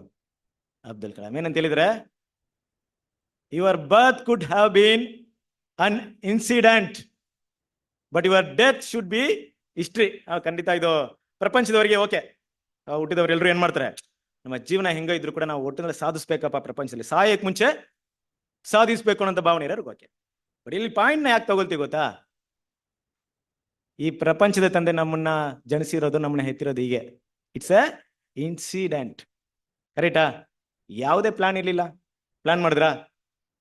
ಇರ್ಬೇಕಾದ್ರೆ ನಮ್ಗೆ ಗೊತ್ತೇ ಇಲ್ಲ. ಗಂಡು ಹುಟ್ಟುತ್ತಾ, ಮಗು ಹೆಣ್ಣು ಹುಟ್ಟುತ್ತಾ ಅಂತ ಏನಾಗ್ಲಿಲ್ಲ, ಯಾರು ಗೊತ್ತಿರ್ಲಿಲ್ಲ. ಹುಟ್ಟಿದ್ರು ಅಷ್ಟೇ, ಹುಟ್ಟಿಸ್ಬೇಕಾಯ್ತು, ಹುಟ್ಟಿಸರು. ಏನೇ ಪ್ಲಾನ್ ಇರ್ಲಿಲ್ಲ ನಮ್ಮ ಬಗ್ಗೆ. ಆದ್ರೆ ನಮ್ಮ ಪರಲೋಕದ ತಂದೆ ನಮ್ಮನ್ನ ಹುಟ್ಟಿಸಿದೇನಿಲ್ಲ. It is not incident, it is a purpose. ನಾವು ಏನಾಗಿರ್ಬೇಕು, ಏನಾಗಿ ಬೆಳಿಬೇಕು, ಹೆಂಗಿರ್ಬೇಕು ಅಂತ ಎಲ್ಲ ವಿಷಯವನ್ನ ಏನ್ ಮಾಡೋದು ದೇವ್ರು ಮೊದಲೇ ತೀರ್ಮಾನ ಮಾಡಿ ಏನ್ ಮಾಡಿದ ನಮ್ಮನ್ನ ಹುಟ್ಟಿಸಿದ್ದಾರೆ. ವಾಕ್ಯವನ್ನು ಓದಿ, ಯಾಕೋಬ 1ನೇ ಅಧ್ಯಾಯ 18ನೇ ವಾಕ್ಯ. ಆತನು ತನ್ನ ಸುಚಿತದ ಪ್ರಕಾರ ಸತ್ಯಬೋಧನೆಯ ವಾಕ್ಯದಿಂದ ನಮ್ಮನ್ನು ಹುಟ್ಟಿಸಲಾಗಿ ನಾವು ಆತನ ಸೃಷ್ಟಿಗಳಲ್ಲಿ ಪ್ರಥಮ ಫಲದಂತಾದೆವು. ನೋಡಿದ್ರಾ ಏನಂತಿದೆ? ಆತನು ತನ್ನ ಸುಚಿತ್ತದ ಪ್ರಕಾರ, ತನ್ನ ಚಿತ್ತದ ಅನುಸಾರವಾಗಿ ನಮ್ಮ ಬಗ್ಗೆ ದೇವರು ಕರೆದಿದ್ದಾರಂದ್ರೆ ಏನೋ ನಮ್ಮನ್ನ ಕರೆದ್ರು, ಏನೋ ಮಾಡ್ಬೇಕಂತ ಉದ್ದೇಶ ಅಲ್ಲ. ನಮ್ಮ ಬಗ್ಗೆ ಏನಿದೆ? ದೇವರಿಗೆ ದೊಡ್ಡ ಡ್ರೀಮ್ ಇದೆ, ನಮ್ಮ ಬಗ್ಗೆ ದೊಡ್ಡ ಕನಸಿದೆ. ನಮ್ಮನ್ನ ಈ ರೀತಿ ಮಾಡ್ಬೇಕು, ಈ ರೀತಿ ನನ್ನ ಮಗ ಬರ್ಬೇಕಂತ ಉದ್ದೇಶ ಇದೆ. ಆ ಉದ್ದೇಶ ಪೂರ್ವಕ್ಕೋಸ್ಕರ ಏನ್ ಮಾಡಿದ ನಮ್ಮನ್ನ ಹುಟ್ಟಿಸಿದ್ದಾರೆ. ಇಲ್ಲಾಂದ್ರೆ ಖಂಡಿತಗಳು ನಮಗೂ ತಂದೆ ದೇವರು ನಮ್ಮನ್ನ ಹುಟ್ಟಿಸಕ್ಕೂ ಲೋಕದ ತಂದೆ ಹುಟ್ಟಿಸೋದಕ್ಕೆ ಏನಿರಲ್ಲ, ಡಿಫ್ರೆನ್ಸ್ ಇರಲಿ. ಅದು ಕೂಡ ಇನ್ಸಿಡೆಂಟ್ ಆಗ್ಬಿಡುತ್ತೆ. ಇನ್ಸಿಡೆಂಟ್ ಅಲ್ಲ ಕ್ರಿಸ್ತನಲ್ಲಿ ಪ್ರೀತಿಯ ಸಹೋದರರೇ. ನಮ್ಮ ಒಂದು ಜೀವಿತದಲ್ಲಿ ಏನಿದೆ, ಒಂದು ಪರ್ಪಸ್ ಇದೆ. ಅದಕ್ಕೋಸ್ಕರ ದೇವ್ರು ಏನ್ ಮಾಡಿದ ನಮ್ಮನ್ನ ಮಕ್ಕಳಾಗಿ ನಮ್ಮನ್ನ ಏನ್ ಮಾಡಿದ್ದಾರೆ? ಕರೆದಿದ್ದಾರೆ, ನಮ್ಮನ್ನ ಹೆತ್ತಿದ್ದಾರೆ. ಹಾಗಿರ್ಬೇಕಾದ್ರೆ ಇದು ನಮ್ಮ ಪರಲೋಕದ ತಂದೆಯಲ್ಲಿ ನಾವು ಕಾಣುವಂತ ವಿಶೇಷತೆ. ಯಾಕಂದ್ರೆ ಲೋಕದ ತಂದೆಯಂದ್ರು ಹೇಗ್ ಬೇಕಾದ್ರೆ ಅವ್ರು ಇದ್ ಮಾಡ್ಬೇಕಾದ್ರೆ, ನಮ್ಮ ಪರಲೋಕ ತಂದೆ ಏನ್ ಮಾಡಿದ್ದಾರೆ? ಚಿತ್ತಾನುಸಾರವಾಗಿ ಪರ್ಪಸ್ಫುಲ್ ಆಗಿ ಏನ್ ಮಾಡಿ ನಮ್ಮನ್ನ ಹುಟ್ಟಿಸಿದಾರೆ ಅನ್ನೋ ವಿಷಯವನ್ನ ನೋಡ್ತೀವಿ. ಇದು ಮೊದಲನೇ ಒಂದು ವಿಷಯ. ಎರಡನೇ ವಿಷಯ ಏನಪ್ಪಾ ಅಂತ ನೋಡಿದ್ರೆ, ನಮ್ಮ ತಂದೆಯಾದ ದೇವರು, ಈ ಪ್ರಪಂಚದ ತಂದೆಗಳು ಇದಾರಲ್ವಾ, ನಮ್ಮ ತಂದೆ ಅಂದ್ರಲ್ಲ, ಬರೀ ನಮ್ಮನ್ನ ಹೆರೋದ್ ಮಾತ್ರ ಮುಗಿಸ್ಬಿಡ್ತಾರ. ಆಮೇಲೆ ಏನ್ ಮಾಡ್ತಾರೆ? ಏನ್ ತೋರಿಸ್ಕೊಳ್ಬೇಕು ನಮ್ಗೆ? ದೇವರ ಪ್ರೀತಿಯನ್ನ ತೋರಿಸ್ಕೊಳ್ಬೇಕು. ತಂದೆ ಅಂದ್ರ ಪ್ರೀತಿನ ತೋರಿಸ್ಬೇಕು. ನಮ್ಮ ತಂದೆಯ ದೇವರು ಏನ್ ಮಾಡಿದೆ ನಮ್ಗೆ? ಎರಡನೇದಾಗಿ ಆತನ ಪ್ರೀತಿನ ಏನ್ ಮಾಡ್ತಾರೆ? ನಮಗೆ ತೋರಿಸ್ಕೊಡ್ತಾ ಇದಾರೆ ಅಲ್ವಾ? ಆತನ ಪ್ರೀತಿ, ಆತನ ಮಮತೆ, ಇದೆಲ್ಲವನ್ನ ಏನ್ ಮಾಡ್ತಾ ಇದ್ರೆ ನಮ್ಗೆ ತೋರಿಸ್ಕೊಡ್ತಾ ಇದ್ರು. ಕರೆಕ್ಟ್ ಅಲ್ವಾ? ವಾಕ್ಯವನ್ನು ಓದನ. ಯೋಹಾನ 14ನೇ ಅಧ್ಯಾಯ 27ನೇ ವಾಕ್ಯ. ನೀವು ನನ್ನ ಮೇಲೆ ಮಮತೆ ಇಟ್ಟು ನನ್ನನ್ನು ತಂದೆಯ ಬಳಿಯಿಂದ ಹೊರಟು ಬಂದವನೆಂದು ನಂಬಿದ್ದರಿಂದ ತಂದೆಯು ತಾನೇ ನಿಮ್ಮ ಮೇಲೆ ಮಮತೆ ಇಡುತ್ತಾನಲ್ಲವೇ? ಅಲ್ವರಾ? ತಂದೆ ಏನ್ ಮಾಡಿದ ನಮ್ಮ ಮೇಲೆ? ಮಮತೆ ಇಡ್ತಾರೆ. ಅಲ್ಲಿ ಮಮತೆ ಅಂದ್ರೆ ಏನ್ ಬರುತ್ತೆ? ಪ್ರೀತಿ ಅಲ್ವಾ? ಸೊ ಮೇ ಬಿ ಟ್ರಾನ್ಸ್ಲೇಷನ್ ನಿಮಗೆ ಅರ್ಥವಾಗದೇ ಇರ್ಬೋದು. ವಿಷಯಗಳನ್ನ ಅರ್ಥ ಮಾಡ್ಕೊಳ್ಳಕ್ಕೆ ಪ್ರಯತ್ನ ಮಾಡಿ ಕ್ರಿಸ್ತನ ಪ್ರೀತಿ ಸೌರ್ಯರೇ. ಇಲ್ಲಿ ಹೇಳುವಂತ ಎಲ್ಲ ವಿಷಯಗಳು ಕೂಡ ತುಂಬಾ ಯೂಸ್ಫುಲ್ ಆಗಿರುತ್ತೆ ನಿಮಗೆ. ತಂದೆ ದೇವ್ರ ಬಗ್ಗೆ ಇರುವಂತ ವಿಷಯ ನಿಮ್ಮ ಮನಸ್ಸಲ್ಲಿ ತುಂಬಾ ಡೀಪ್ ಆಗಿ ಇದನ್ನ ಇಟ್ಕೊಳ್ಳಿ, ತುಂಬಾ ಪ್ರಯೋಜನವಾಗಿರುತ್ತೆ. ನೋಡ್ಬೇಕಾದ್ರೆ ಏನಂತ ಹೇಳ್ತಿದ್ರೆ ಅಂದ್ರೆ ಮಮತೆ. ದೇವ್ರು ನಮಗೆ ನಮ್ಮ ಮೇಲೆ ಇಟ್ಟಿರುವಂತ ಒಂದು ಮಮತೆ, ಒಂದು ಪ್ರೀತಿ. ಬೇರೆ ನಮ್ಮನ್ನ ಹುಟ್ಟಿಸಿಲ್ಲ, ಬದಲಾಗಿ ಏನ್ ಮಾಡ್ತಿದ್ರ? ದೇವರ ಪ್ರೀತಿನ, ದೇವರ ಮಮತೆನ ಏನ್ ಮಾಡ್ತಾ ಇದ್ರೆ ನಮಗೆ ತೋರಿಸ್ಕೊಡ್ತಾ ಇದ್ರ. ಮಮತೆನ ಏನ್ ಮಾಡ್ತಿದ್ವಿ ನಾವು? ತಿಳ್ಕೊಳ್ತಾ ಇದೀವಿ. ಸೊ ಮಮತೆ ಎಲ್ರಿಗೂ ತೋರಿಸ್ತಾರೆ, ಪ್ರೀತಿ ಎಲ್ರಿಗೂ ತೋರಿಸ್ತಾರೆ. ಲೋಕದವ್ರು ತೋರಿಸಲ್ವಾ ಪ್ರೀತಿ? ಲೋಕದವ್ರಿಗೂ ತೋರಿಸ್ತಾರಲ್ವಾ? ನಮ್ಗೇನು ಸ್ಪೆಷಲ್ ಅಲ್ವಾ? ಲೋಕದವ್ರ ಮೇಲೆ ದೇವ್ರು ಪ್ರೀತಿ ಇಟ್ಟಿದಾರಾ? ಪ್ರೀತಿ ಇಟ್ಟು ತನ್ನ ಒಬ್ಬನೇ ಮಗನ ಕೊಟ್ರಾ? ಎಲ್ರ ಮೇಲೆ ಪ್ರೀತಿ ಇಟ್ಟಿದ್ದಾರೆ. ವಾಕ್ಯ ಹೇಳ್ತಾ ಇದೆಯಲ್ಲ, ಲೋಕದ ಮೇಲೆ ಎಷ್ಟೋ ಪ್ರೀತಿ ಇಟ್ಟು ತನ್ನ ಒಬ್ಬನೇ ಮಗನ ಕೊಟ್ಟರು ಅಂದ್ಬಿಟ್ಟು. ಇನ್ನು ನಮ್ಮ ಮೇಲೆ ಏನಿದೆ ಪ್ರೀತಿ? ಹೌದು, ನಮ್ಮ ಮೇಲೆ ವಿಶೇಷವಾದಂತ ಒಂದು ಪ್ರೀತಿ ಇದೆ. ಚರ್ಚ್ ಕ್ಲಾಸ್ ಅಂದ್ರೆ ಆತನ ಸಭೆಯಾಗಿ ಆಯ್ಕೆ ಮಾಡಲ್ಪಟ್ಟಂತಹ ದೇವರ ಮಕ್ಕಳ ಮೇಲೆ ದೇವರ ಪ್ರೀತಿ ಏನಿದೆ? ತುಂಬಾ ವಿಶೇಷವಾದದ್ದು ಅಲ್ವಾ? ನಮ್ಮನ್ನ ದೇವರೇನಂತ ಕರಿತಿದ್ದಾರೆ? ನಮ್ಮ ಮಕ್ಕಳಾಗಿ ಕರಿತಾ ಇದ್ದಾರೆ. ಆದ್ರಿಂದ ನಮ್ಮ ಮೇಲೆ ನಮಗೆ ತೋರಿಸುವಂತ ಪ್ರೀತಿ ತುಂಬಾ ವಿಶೇಷವಾದದ್ದು. ಅದನ್ನ ಒಂದು ವಾಕ್ಯದ ಮೂಲಕ ಸ್ಪಷ್ಟವಾಗಿ ಅರ್ಥ ಮಾಡ್ಕೊಬಹುದು. ಕೀರ್ತನೆ 132, 13 ಮತ್ತು 14ನೇ ವಾಕ್ಯ. ನಿಶ್ಚಯವಾಗಿ ಯೆಹೋವನು ಚೀಯೋನನನ್ನು ಅಪೇಕ್ಷಿಸಿ ತನ್ನ ನಿವಾಸಕ್ಕಾಗಿ ಹಾರಿಸಿಕೊಂಡಿದ್ದಾನೆ. ಆತನು, ಇದು ನನ್ನ ಶಾಶ್ವತ ವಾಸಸ್ಥಾನ, ಇಲ್ಲೇ ಇರುವೆನು, ಇದು ನನಗೆ ಇಷ್ಟವು. ಅಲ್ವರಾ? ಚಿಯೋನ್ ಅಂದ್ರೆ ಯಾವುದನ್ನ ತೋರಿಸ್ಕೊಡ್ತಿದೆ? ಸಭೆ. ರೈಟಾ? ಇಲ್ಲ ಇಲ್ಲೇ ಇದ್ದೀರಾ? ಗಮನ ಇಲ್ಲೇ ಇರ್ಲಿ. ಕ್ರಿಸ್ತನ ಪ್ರೀತಿ ಸರ್. ಚಿಯೋನ್ ಅಂದ್ರೆ ಸಭೆ. ಸಲ ಏನಂತ ಹೇಳಿದಿರ ಅಂದ್ರೆ ಇದು ನನ್ನ ಶಾಶ್ವತ ವಾಸಸ್ಥಾನ, ಇಲ್ಲೇ ಇರುವನು, ಇದು ನನಗೆ ಇಷ್ಟ. ಅಂದ್ರೆ ದೇವರ ಒಂದು ಇಷ್ಟ ಎಲ್ಲಿದೆ? ಯಾರ ಮಧ್ಯದಲ್ಲಿ ಇರಕ್ಕೆ ಇಷ್ಟ ಪಡ್ತಾ ಇದ್ರೆ? ನಮ್ಮ ಮಧ್ಯದಲ್ಲಿ. ನಮ್ಮನ್ನ ತುಂಬಾ ಸ್ಪೆಷಲ್ ಆಗಿ ಏನ್ ಮಾಡ್ತಾ ಇದ್ರೆ? ಟ್ರೀಟ್ ಮಾಡ್ತಾ ಇದ್ರೆ. ಅದರಲ್ಲೂ ಕೂಡ ದೇವರ ಪ್ರೀತಿನ, ದೇವರು ನಮಗೆ ತೋರಿಸಿದ ಪ್ರೀತಿನ ನಂಬರ್ 1 ಅನ್ನೋಂಥ ವಿಷಯವನ್ನ ಹೇಳ್ಬೇಕಾದ್ರೆ ಯಾವ್ದನ್ನ ಹೇಳ್ಬೋದು? ದೇವ್ರು ನಮ್ಮಲ್ಲಿ ಇಟ್ಟಿರುವಂತ ಪ್ರೀತಿನ ತೋರಿಸಿದ್ರು ಅನ್ನೋ ವಿಷಯಕ್ಕೆ, ನಮಗೋಸ್ಕರ ದೇವ್ರು ತೋರಿಸಿದ ಪ್ರೀತಿನ ಇದ್ರಲ್ಲಿ ನಂಬರ್ ಫಸ್ಟ್ ಯಾವ್ದು? ಹೌದು, ನಮ್ಮ ಕರ್ತನಾದ ಯೇಸು ಕ್ರಿಸ್ತನು ಏನ್ ಮಾಡಿದ್ರು? ನಮಗೋಸ್ಕರ ಕೊಟ್ರು. 1 ಯೋಹಾನ 4ನೇ ಅಧ್ಯಾಯ 9ನೇ ವಾಕ್ಯ. ದೇವರು ತನ್ನ ಒಬ್ಬನೇ ಮಗನನ್ನು ನಾವು ಆತನ ಮೂಲಕ ಜೀವಿಸುವುದಕ್ಕಾಗಿ ಲೋಕಕ್ಕೆ ಕಳುಹಿಸಿ ಕೊಟ್ಟದರಲ್ಲಿಯೇ ದೇವರ ಪ್ರೀತಿಯು ನಮ್ಮಲ್ಲಿ ಪ್ರತ್ಯಕ್ಷವಾಗಿದೆ. ಅಲ್ವರಾ? ಏನಂತ ಹೇಳಿದ್ರೆ ದೇವರ ಪ್ರೀತಿ ಯಾವುದ್ರ ಮೂಲಕ ಪ್ರತ್ಯಕ್ಷವಾಯಿತು? ತನ್ನ ಒಬ್ಬನೇ ಮಗನ್ನ ಕೊಡೋದ್ ಮೂಲಕ. ಒಂದ್ ವೇಳೆ ಅದನ್ನ ಕೊಡದೆ ದೇವ್ರೇನ್ ಅದನ್ನ ಅವರ ಪ್ರೀತಿನ ತೋರಿಸ್ತೀನಿ ಅಂದ್ರೆ ಆಗ್ತಿತ್ತಾ? ಅಷ್ಟು ದೊಡ್ಡದಾಗಿ ಏನಾಗ್ತಿರ್ಲಿಲ್ಲ. ಆದ್ರೆ ತನ್ನ ಒಬ್ಬನೇ ಮಗನ ಕೊಟ್ಟಿದ್ದೇನಾಯ್ತು ಅಂದ್ರೆ ದೇವರ ಒಂದು ಉನ್ನತವಾದ ಪ್ರೀತಿ ಏನ್ ಮಾಡುತ್ತೆ? ನಮಗೆ ಇಲ್ಲೇ ತೋರಿಸ್ಕೊಡುತ್ತೆ. ಕ್ರಿಸ್ತನ ಪ್ರೀತಿಯ ಸರಸ್ವರಿರೇ, ತಂದೆ ದೇವ್ರು ಏನ್ ಮಾಡ್ತಿದ್ರೆ? ನಮ್ಮನ್ನ ಪ್ರೀತಿ ಮಾಡ್ತಾರೆ. ಬರೀ ತನ್ನ ಮಗನ್ ಮಾತ್ರ ಕೊಟ್ರ? ಮಗನ್ ಮಾತ್ರ ಕೊಡೋದ್ರಲ್ಲಿ ಆ ಪ್ರೀತಿ ವ್ಯಕ್ತವಾಗುತ್ತಾ? ಇಲ್ಲ. ಹೆಚ್ಚಾಗಿ ಏನ್ ಮಾಡ್ತಾರೆ? ನಮ್ಮ ಪಾಪಗಳನ್ನ ಏನ್ ಮಾಡ್ತಾರೆ? ಕ್ಷಮಿಸ್ತಾರೆ. ಅಲ್ವರಾ? ಹೋದ್ರಿ ಮೀಕಾ 7ನೇ ಅಧ್ಯಾಯ 18ನೇ ವಾಕ್ಯ. ನಿನಗೆ ಯಾವ ದೇವರು ಸಮಾನ? ನೀನು ನಿನ್ನ ಸ್ವಾಸ್ಥ್ಯದವರಲ್ಲಿ ಉಳಿದವರು ಅಪರಾಧವನ್ನು ಕ್ಷಮಿಸುವವನು, ಅವರ ದ್ರೋಹವನ್ನು ಲಕ್ಷಿಸಿದವನು ಆಗಿದ್ದಿ. ಹೌದು, ನಮ್ಮ ದೇವರು ನಿತ್ಯವೂ ಕೋಪಿಸುವವನಲ್ಲ, ಕರುಣೆಯೇ ಆತನಿಗೆ ಇಷ್ಟ. ಅಂಡರ್ಲೈನ್ ಮಾಡ್ಕೊಳ್ರಿ. ಕರುಣೆಯೇ ಆತನಿಗೆ ಇಷ್ಟ, ನಿತ್ಯವೂ ಕೋಪಿಸುವಲ್ಲ. ಒಂದ್ ವೇಳೆ ದೇವರು ನಮಗೇನಾದ್ರೂ ಆ ರೀತಿ ಮಾಡಿದ್ದೇ ಆದ್ರೆ, ಅವರ ನೀತಿ ಅನುಸಾರವಾಗಿ ನಮ್ಮನ್ನ ನೋಡಿದ್ದೆ ಆದ್ರೆ, ನಮ್ಮನ್ನ ಮಣ್ಣು ಮಾಡಿ ಮೇಲೆ ಗಿಡನ ಬೆಳೆದ್ ಬಿಡ್ತಿತ್ತು. ಕರೆಕ್ಟಾ? ಇಲ್ಲಿವರೆಗೆ ನಾವು ಯಾರು ಕುತ್ಕೊಳ್ತಾ ಇರ್ಲಿಲ್ಲ. ದೇವರ ಕೃಪೆ ನೋಡ್ರಿ ಎಷ್ಟು ದೊಡ್ಡದು ಅಲ್ವಾ? ಅದಕ್ಕೆ ಇಂಗ್ಲಿಷ್ ನೋಡ್ಬೇಕಾದ್ರೆ ಹಿ ಡಿಲೈಟೆಡ್ ಇಸ್ ಮೆರ್ಸಿ ಅಂತ ಹೇಳ್ತಾರೆ. ಆತನ ಕರುಣೆ ಏನ್ ಮಾಡ್ತಾರೆ? ನಮಗೆ ತೋರ್ಸೋದ್ರಲ್ಲಿ ದೇವ್ರು ಯಾವಾಗ್ಲೂ ಏನ್ ಮಾಡ್ತಾರೆ? ಇಷ್ಟಪಡ್ತಾ ಇದ್ರೆ. ಅದರಿಂದ ನಮ್ಮ ಪಾಪಗಳು ಕ್ಷಮಾಪಣೆ ಆಗಿರೋದ್ರಿಂದ ದೇವರ ಸನ್ನಿಧಿಯಲ್ಲಿ ಏನ್ ಮಾಡ್ತಿದೀವಿ? ನಾವು ಇವತ್ತು ಕೂತ್ಕೊಂಡಿದ್ದೀವಿ. ಕ್ರಿಸ್ತನಲ್ಲಿ ಪ್ರೀತಿಯ ಸಹೋದರರೇ, ಅದು ಮಾತ್ರವಲ್ಲ, ದೇವರು ನಮ್ಮ ಎಲ್ಲ ಭಾವನೆಗಳು ಏನ್ ಮಾಡಿದ್ದಾರೆ? ಅರ್ಥ ಮಾಡ್ಕೊಂಡರಾಗಿದ್ದಾರೆ ಅಲ್ವಾ? ದೇವರಂತೆ ಅರ್ಥ ಮಾಡ್ಕೊಂಡೋದು ಯಾರೋ ಇಲ್ಲ. ವಾಕ್ಯ ನೋಡ್ಬೇಕಾರೆ ಏನಂತಿದೆ ಅಂದ್ರೆ, ವಾಕ್ಯ ಓದಿ. ಕೀರ್ತನೆ 103ನೇ ಕೀರ್ತನೆ 14ನೇ ವಾಕ್ಯ. ಆತನು ನಮ್ಮ ಪ್ರಕೃತಿಯನ್ನು ಬಲ್ಲನು, ನಾವು ಧೂಳಿಯಾಗಿದ್ದೇವೆಂಬುದನ್ನು ನೆನಪು ಮಾಡಿಕೊಳ್ಳುತ್ತಾನೆ. ಅಲ್ವರಾ? ಏನಂತಿದ್ದಾರೆ? ನಮ್ಮ ಪ್ರಕೃತಿಯನ್ನು ಬಲ್ಲನು, ನಾವು ಧೂಳಿಯಾಗಿದ್ದೇವೆ ಎಂಬುದು ನೆನಪು ಮಾಡಿಕೊಳ್ತಾರೆ. ನಮ್ಮ ಒಂದು ಪ್ರತಿಯೊಂದು ಭಾವನೆ ಕೂಡ ಯಾರು ಗೊತ್ತಿದೆ? ದೇವ್ರಿಗೆ ಗೊತ್ತಿದೆ. ಅದಕ್ಕೆ ಮಾತೇನಂತಿದೆ? ನಾವು ಏನಾಗಿದ್ದೀವಿ? ಮಣ್ಣಾಗಿದ್ದೀವಿ. ನಮ್ಮ ಬಲಹೀನತೆಗಳೇನು, ನಾವು ಯಾವ್ದನ್ನ ಓವರ್ಕಮ್ ಮಾಡಕ್ ಆಗ್ತಿಲ್ಲ, ಯಾವ್ದು ಓವರ್ಕಮ್ ಮಾಡ್ತಾ ಇದೀವಿ, ಹೇಗಾಗುತ್ತೆ ಅಂತ ಎಲ್ಲ ವಿಷಯ ಯಾರು ಗೊತ್ತಿದೆ?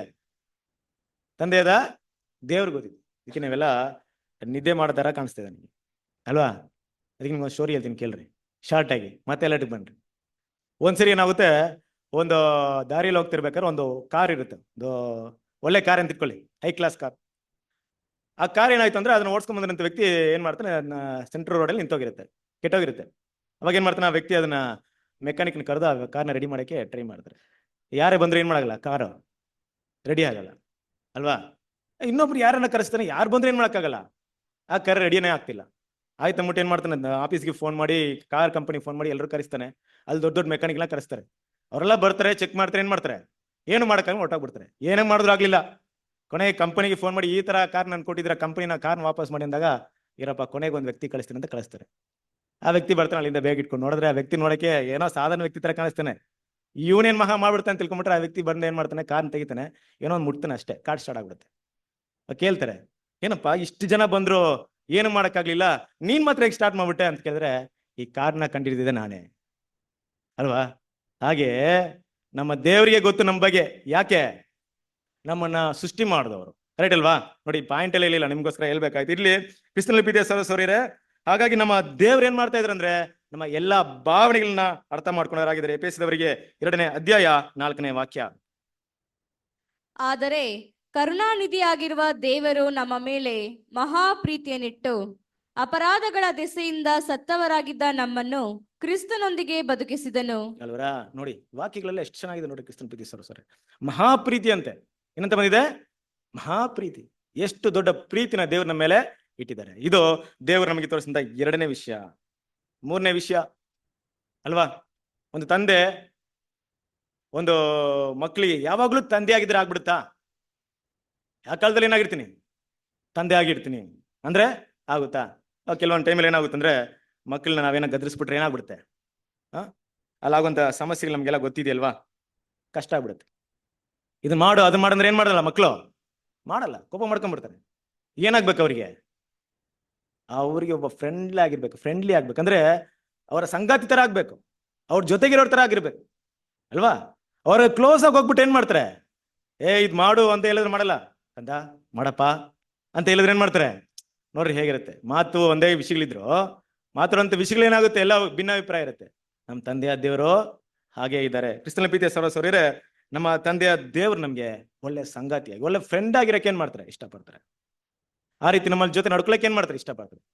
ದೇವ್ರು ನಮ್ಮ ಸ್ನೇಹಿತರ ಡೈರೆಕ್ಟ್ ಆಗಿ ಎಲ್ಲೂ ವಾಕ್ಯ ಇಲ್ಲ, ಆದ್ರೆ ಒಂದು ಸ್ನೇಹಿತರಂತ ವಿಷಯ ತಗೊಂಡಾಗ ಏನೆಲ್ಲ ವಿಷಯಗಳನ್ನ ನೋಡ್ಬೋದು ಫ್ರೆಂಡ್ಸ್ ಅಲ್ಲಿ. ಈಗ ಮಾತಾಡ್ರಿ ನೀವು, ಫ್ರೆಂಡ್ ಅಂದ್ರೆ ಏನಾರ ಇರುತ್ತೆ, ಏನು ಮುಚ್ಚುಮರೆ ಇಲ್ಲದೆ ಇರ್ತಾರ ಫ್ರೆಂಡ್ಸ್ ನೋಡಿ. ಜಾಸ್ತಿ ನಿಮ್ಮ ಮಕ್ಕಳು ನೋಡಿದಾಗ ಒಂದು ಟೀನೇಜ್ ಕಳೆದ್ಮೇಲೆ ಅವ್ರ ಜಾಸ್ತಿ ಅವರ ಸಮಯ ಎಲ್ಲಿರುತ್ತೆ, ಫ್ರೆಂಡ್ಸ್ ಜೊತೆ ಇರುತ್ತೆ. ಅಪ್ಪ ಅಮ್ಮನ ಮಾತೇ ಕೇಳಲ್ಲ, ಯಾಕಂದ್ರೆ ಅವರಿಗೆ ತುಂಬಾ ಕ್ಲೋಸ್ ಆಗಿರ್ತಾರೆ. ಅವರ ಭಾವನೆಗಳನ್ನ ಅರ್ಥ ಮಾಡ್ಕೊಳ್ಳೋದು ತುಂಬಾ ಜನ ಇರ್ತಾರೆ ಅಲ್ವಾ. ಏನು ಮುಚ್ಚುಮರೆ ಇರಲ್ಲ ಅವ್ರ ಹತ್ರ, ಎಲ್ಲ ಇವ್ರು ಅವ್ರನ್ನ ಶೇರ್ ಮಾಡ್ತಾರೆ, ಇವ್ರು ಶೇರ್ ಮಾಡ್ತಾರೆ, ಮತ್ತೆ ಕೇರ್ ತಗೊಳ್ತಾರೆ. ಕರೆಕ್ಟಾ? ಜೊತೆಗಿರ್ತಾರೆ. ಯಾವಾಗಲೂ ಕಷ್ಟಗಳು ಬಂದಾಗ್ಲೂ ಕೂಡ, ಸನ್ನಿವೇಶಗಳು ಮೋಸ ಆದ್ರೂ ಕೂಡ ಏನಾಗಿರ್ತಾರೆ, ಜೊತೆಗಿರ್ತಾರೆ. ಈ ರೀತಿ ವಿಷಯಗಳನ್ನ ನೋಡ್ಬೋದು. ಒಳ್ಳೆ ಒಳ್ಳೆ ಫ್ರೆಂಡ್ಸ್ ನಮ್ಮ ಲೈಫಲ್ಲೂ ನೋಡಿರ್ಬೋದು, ನಾವು ಬಾಳ್ಯದಲ್ಲಿ ಇದ್ದಾಗ ಅಲ್ವಾ. ನಮ್ಮ ಮಕ್ಳು ಲೈಫಲ್ಲಿ ಏನ್ ಮಾಡ್ಬೋದು, ನಾವು ನೋಡ್ಬೋದು. ಈಗ ಒಂದು ಫ್ರೆಂಡ್ ಎಲ್ಲ ವಿಷಯ ಒಬ್ಬರ ಹತ್ರ ಶೇರ್ ಮಾಡ್ತಾನಂದ್ರೆ ಏನಿರ್ಬೋದು ಅದ್ರ ಹಿನ್ನೆಲೆ? ನಂಬಿಕೆ. Good, correct. ಓದ್ರಿ ಲೂಕ 8ನೇ ಅಧ್ಯಾಯ 10ನೇ ವಾಕ್ಯ. ಆತನು ದೇವರ ರಾಜ್ಯದ ಗುಟ್ಟುಗಳನ್ನು ತಿಳಿಯುವ ವರವು ನಿಮಗೆ ಕೊಟ್ಟದೆ, ಉಳಿದವರಿಗೆ ಕಣ್ಣಿದ್ದರೂ ನೋಡದಂತೆಯೂ ಕಿವಿ ಇದ್ದರೂ ತಿಳುಕೊಳ್ಳದಂತೆಯೂ ಸಾಮ್ಯ ರೂಪವಾಗಿ ಹೇಳಲಾಗುತ್ತದೆ. ಅಲ್ವರಾ? ಏನಂತಿದ್ದಾರೆ? ಸೊ ವಾಕ್ಯ ಏನಂತಿದೆ ನಮ್ಗೆ ಇಲ್ಲಿ? ದೇವರು ಎಲ್ಲ ರಹಸ್ಯವನ್ನ ಏನ್ ಮಾಡಿದ್ದಾರೆ, ನಮ್ಗೆ ತಿಳಿಸ್ಕೊಟ್ಟಿದ್ದಾರೆ.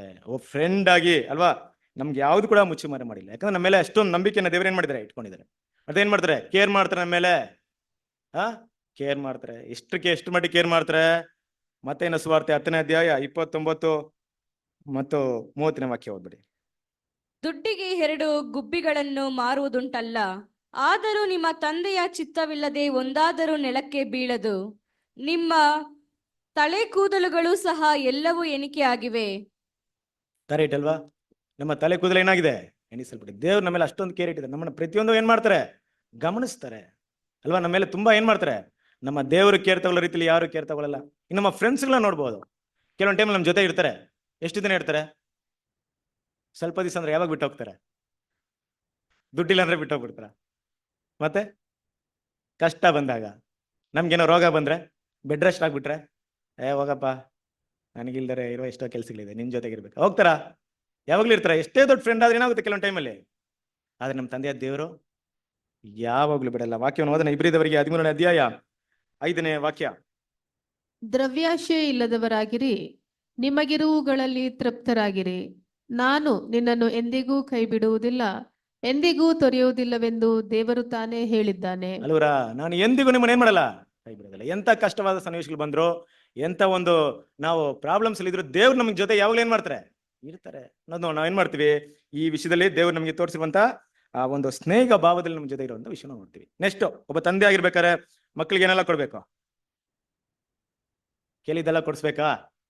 ರೈಟ್ ಅಲ್ವಾ? ಕೇಳಿದ್ದೆಲ್ಲ ಕೊಡಿಸ್ಬೇಕು. ಖಂಡಿತವಾಗ್ಲೂ ಊಟ, ಬಟ್ಟೆ, ವಾಸಸ್ಥಳ ಎಲ್ಲ ಕೊಡ್ಬೇಕಾ? ನಮ್ ತಂದೆ ದೇವ್ರು ನಮ್ಗೆ ಕೊಡ್ತಾ ಇದ್ರಾ? ಈಗ ತಾನೇ ಏನ್ ಮಾಡಿದ್ವಿ, ಊಟ ಮಾಡ್ಕೊಂಡ್ ಬಂದ್ವಿ. ಆ ಊಟನ ಅದ್ ಯಾವಾಗ್ಲೂ ಬೇಕಾದ್ರೆ ಏನ್ ಮಾಡ್ತಾರೆ, ದೇವ್ರು ಕೊಡ್ತಾರೆ. ನಾಶವಾಗಂತ ಊಟದ ಬಗ್ಗೆ ಮಾತಾಡ್ತಾ ಇಲ್ಲ, ಬಟ್ ನಮ್ ದೇವ್ರು ಕೊಡುವಂತ ವಿಷಯ ಏನಪ್ಪಾ ಅಂದ್ರೆ ಆತ್ಮಿಕವಾದಂತ ಆಹಾರ ಅಲ್ವಾ? ನೋಡಿ, ಈ ಒಂದು ಪ್ಲೇಟ್ ಅಲ್ಲಿ, ಈ ಒಂದು ಪಿಕ್ಚರ್ ಅಲ್ಲಿ ಏನೆಲ್ಲ ವೆರೈಟೀಸ್ ಇದೆ. ಇದಕ್ಕಿಂತ ಹೆಚ್ಚಾದ ವೆರೈಟಿ ಎಲ್ಲಿದೆ ಗೊತ್ತಾ? ದೇವರ ಆತ್ಮಿಕ ಆಹಾರದಲ್ಲಿದೆ ಅಲ್ವಾ? ಕ್ರಿಸ್ತನ ಪ್ರೀತಿ ಸರೋಸರಿರೆ ನಮ್ಗೆ ಎಂತೆಂತ ವಿಧವಾದ ಆಹಾರವನ್ನು ಏನ್ ಮಾಡ್ತಾ ಇದ್ರೆ ದೇವ್ರು ಕೊಡ್ತಾ ಇದ್ರೆ. ಏನ್ ಬೇಕು ನಿಮ್ಗೆ? ಪ್ರಾಪಸಿ ಬೇಕಾ, ಆಂಟಿ ಟೈಪ್ ಬೇಕಾ, ಟೈಪ್ ಬೇಕಾ, ಪ್ಯಾರಬಲ್ ಸ್ಟಡಿ ಬೇಕಾ, ಏನೆಲ್ಲ ಬೇಕು ಬೈಬಲ್ ವಿಧ ವಿಧವಾಗಿ ಏನಾಗಿದೆ. ಅದು ಕೂಡ ಈಗ ಏನ್ ಗೊತ್ತಾಗಿದೆ, ರೆಡಿಮೇಡ್ ಆಗಿದೆ. ಕರೆಕ್ಟಾ? ಮೊದಲನ ಕಾಲದಲ್ಲಿ ಹೆಂಗಿತ್ತು, ತಗೊಂಡೆಲ್ಲ ಮಾಡ್ಬೇಕು. ಇವಾಗ ಹೆಂಗಿದೆ, ಎಲ್ಲ ರೆಡಿಮೇಡ್ ಆಗಿ ಸಿಗ್ತಿದೆ. ತಗೊಂಡ್ ತಿನ್ನಕ್ ನಾವೇನ್ ಮಾಡ್ತಿದೀವಿ ನೋಡಿ. ನಮ್ಮ ತಂದೆ ದೇವ್ರು ನಮ್ಗೆ ಯಾವ ರೀತಿ ಎಲ್ಲವನ್ನ ಇಟ್ಟಿದಾರ ಅನ್ನೋ ವಿಷಯವನ್ನ ನಾವಿಲ್ಲಿ ನೋಡ್ತೀವಿ. ವಸ್ತ್ರವನ್ನು ಕೊಟ್ಟಿದ್ದಾರೆ ನಮ್ಮ ದೇವರು. ಎಂತ ವಸ್ತ್ರ ಕೊಟ್ಟಿದ್ದಾರೆ? ವಾಕ್ಯವನ್ನು ಓದಿ. ಯೆಶಾಯನ ಪ್ರವಾದನ ಗ್ರಂಥ 6ನೇ ಅಧ್ಯಾಯ 1ನೇ ವಾಕ್ಯ.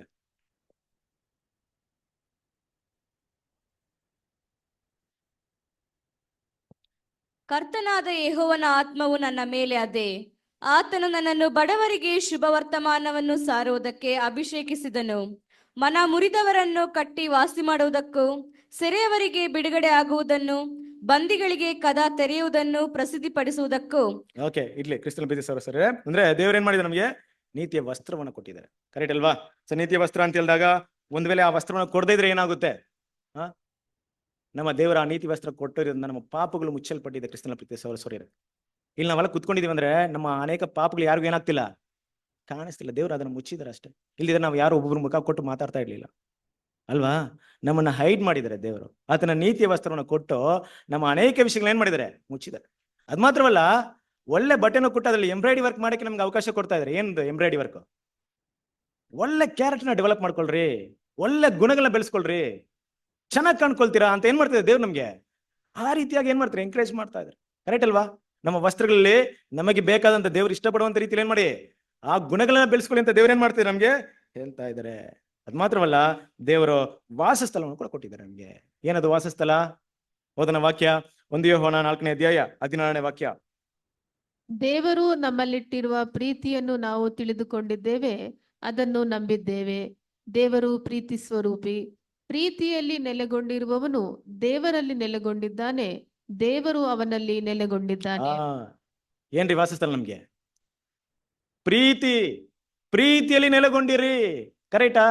ಪ್ರೀತಿಯಿಂದ ವಾಸಸ್ಥಳದಿಂದ ಏನ್ ಮಾಡ್ರಿ, ನೆಲೆಗೊಂಡ್ರಿ, ಅದ್ರಲ್ಲಿ ಇರ್ರಿ, ಅದ್ರಲ್ಲಿ ಬೆಳೀರಿ, ಎಲ್ಲ ಸಿಗುತ್ತೆ ಅದ್ರಲ್ಲಿ ಅನ್ನುವಂಥ ವಾಸಸ್ಥಳ ಏನ್ ಮಾಡಿದೆ ದೇವ್ರ ಮಕ್ಕಳಿಗೋಸ್ಕರ ಕೊಟ್ಟಿದ್ದಾರೆ ಅಲ್ವಾ?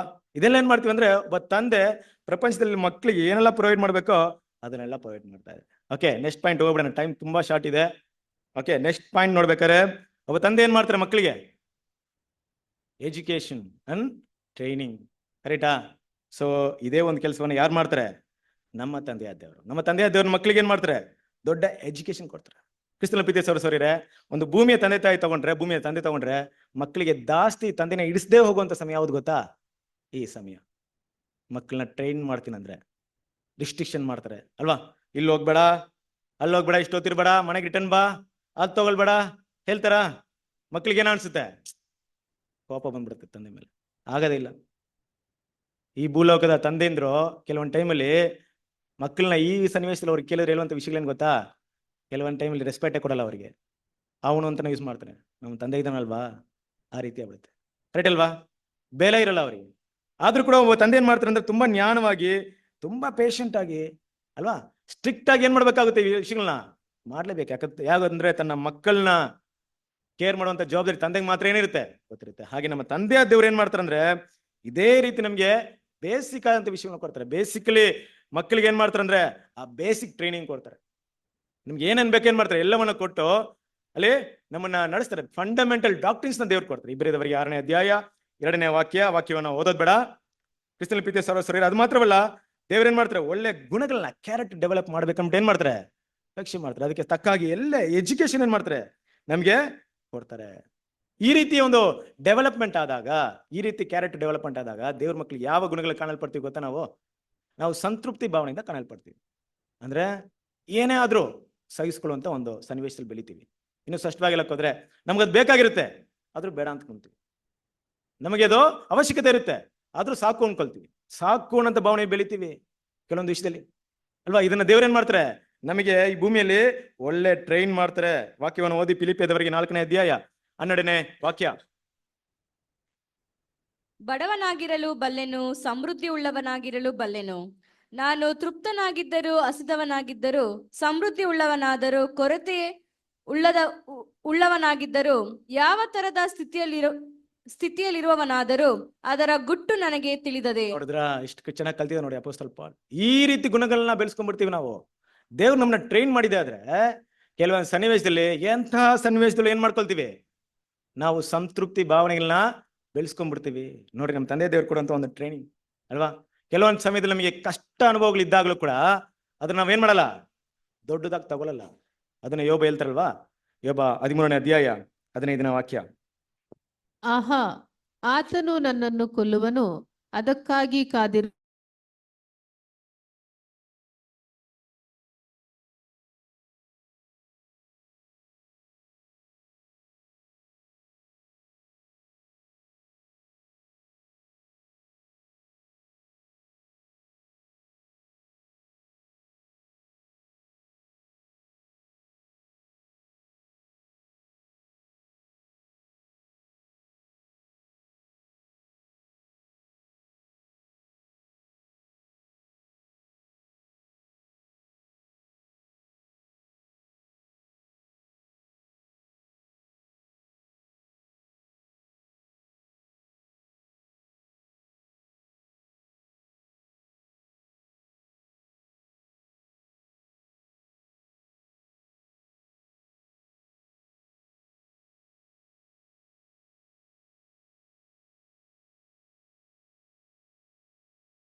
ವಿಷಯಕ್ಕೆ ಬೆಳೆದಿಲ್ಲ. ಹಾಗಂತ ದೇವ್ರು ನಮ್ಗೆ ಟ್ರೈನ್ ಮಾಡ್ತಾ ಇಲ್ಲ ಅಂತಲ್ಲ, ಮಾಡ್ತಾನೆ ಇದ್ದಾರೆ. ನಾವು ಆ ಗುಣಗಳಿಗೆ ಏನಾಗ್ತಿಲ್ಲ, ಅತಿ ಬೇಗ ಕಲಿಯೋದಕ್ಕೆ ಪ್ರಯತ್ನಗಳು ಪಡ್ತಾ ಇಲ್ಲ. ಹಾಗೆ ಅಪೊಸ್ತಲ ಪಾಲ್ ನೋಡ್ಬೇಕಾದ್ರೆ ಹೇಳ್ತಾರೆ, ನನ್ನ ಕೃಪೆ ನಿನಗೆ ಸಾಕು.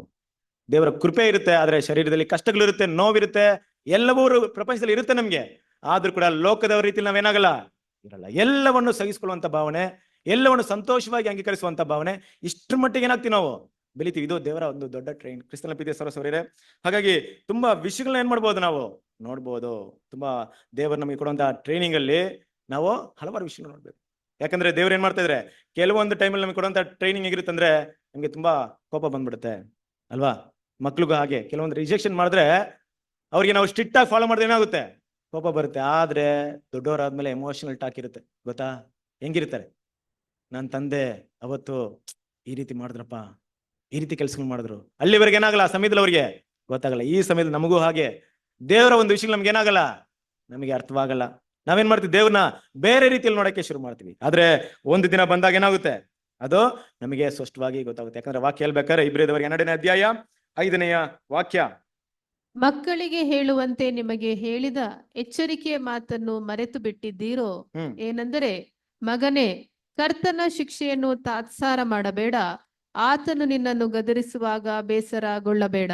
ಅಲ್ವರ ದೇವರು ನಮ್ಮನ್ನು ಗದರಿಸಬೇಕಾದ್ರೆ ಬೇಸರಗೊಳ್ಬೇಡ್ರಿ. ಆ ರೀತಿ ನಾವು ಇದ್ದಾಗ ಖಂಡಿತವಾಗ್ಲು ಒಳ್ಳೆ ಗುಣಗಳನ್ನ ಬೆಳೆಸ್ಕೊಳ್ತೀವಿ. ದೇವ್ರು ನಮ್ಮನ್ನ ಅದನ್ನ ಹೇಳ್ತಾರೆ, ಮಗನೇ ಮಗಳೇ ಒಳ್ಳೆ ಗುಣಗಳನ್ನ ಬೆಳೆಸ್ಕೊಳ್ರಿ, ಒಳ್ಳೆ ಕ್ಯಾರೆಕ್ಟರ್ನ ಬೆಳೆಸ್ಕೊಳ್ಳಿ, ಒಳ್ಳೆ ಎಜುಕೇಶನ್ ಕಲೀರಿ. ಯಾಕಂದ್ರೆ ಫ್ಯೂಚರ್ ನಿಮ್ಗೆ ತುಂಬಾ ದೊಡ್ಡ ಒಂದು ಕೆಲಸಗಳನ್ನ ಇಟ್ಟಿದ್ದೀನಿ, ನೀವನ್ನ ನಂಬಿ ಇಡೀ ಪ್ರಪಂಚ ಇದೆ. ನೀವು ಬೆಳೆಸ್ಕೊಂಡ್ರ ಆ ಒಂದು ಕೆಲಸಗಳಿಗೆ ನಿಮ್ಮನ್ನ ನಾನು ನೇಮಿಸ್ತೀನಿ ಅಂತ ದೇವ್ರು ಏನ್ ಮಾಡ್ತಾರೆ, ಇವತ್ತು ನಮ್ಮನ್ನ ಈ ವಿಷಯಗಳಿಗೆ ಬೆಳೆಸ್ತಾ ಇದ್ದಾರೆ. ಸೊ ಇನ್ನೊಂದು ಕೆಲವೊಂದು ವಿಷಯ ನೋಡಿದಾಗ ದೇವ್ರ ಮಕ್ಕಳು ನಿಮ್ಗೆ ತುಂಬಾ ಆಶ್ಚರ್ಯ ಅನಿಸ್ಬೋದು. ಯಾಕಂದ್ರೆ ನಾವು ಎಂತ ಎಜುಕೇಶನ್ ಕಲಿತಾ ಇದೀವಿ ಗೊತ್ತಾ? ಇಲ್ಲಿ ದೇವ್ರು ನಮ್ಗೆ ಯಾವ ರೀತಿ ಎಜುಕೇಶನ್ ಕೊಡ್ತಾರೆ ಗೊತ್ತಾ? ಎಲ್ಲ ರೀತಿ ಎಜುಕೇಶನ್ ಕೊಡ್ತಾರೆ ಅಲ್ವಾ? ನಾವೇನಾಗಿರ್ತೀವಿ ಅಂದ್ರೆ ಕೆಲವೊಂದು ಟೈಮಲ್ಲಿ ಫಾರ್ಮರ್ಸ್ ಆಗಿರ್ತೀವಿ. ಆಗಿದೀವಾ? ಫಾರ್ಮರ್ಸ್ ಆಗಿದೀವಾ?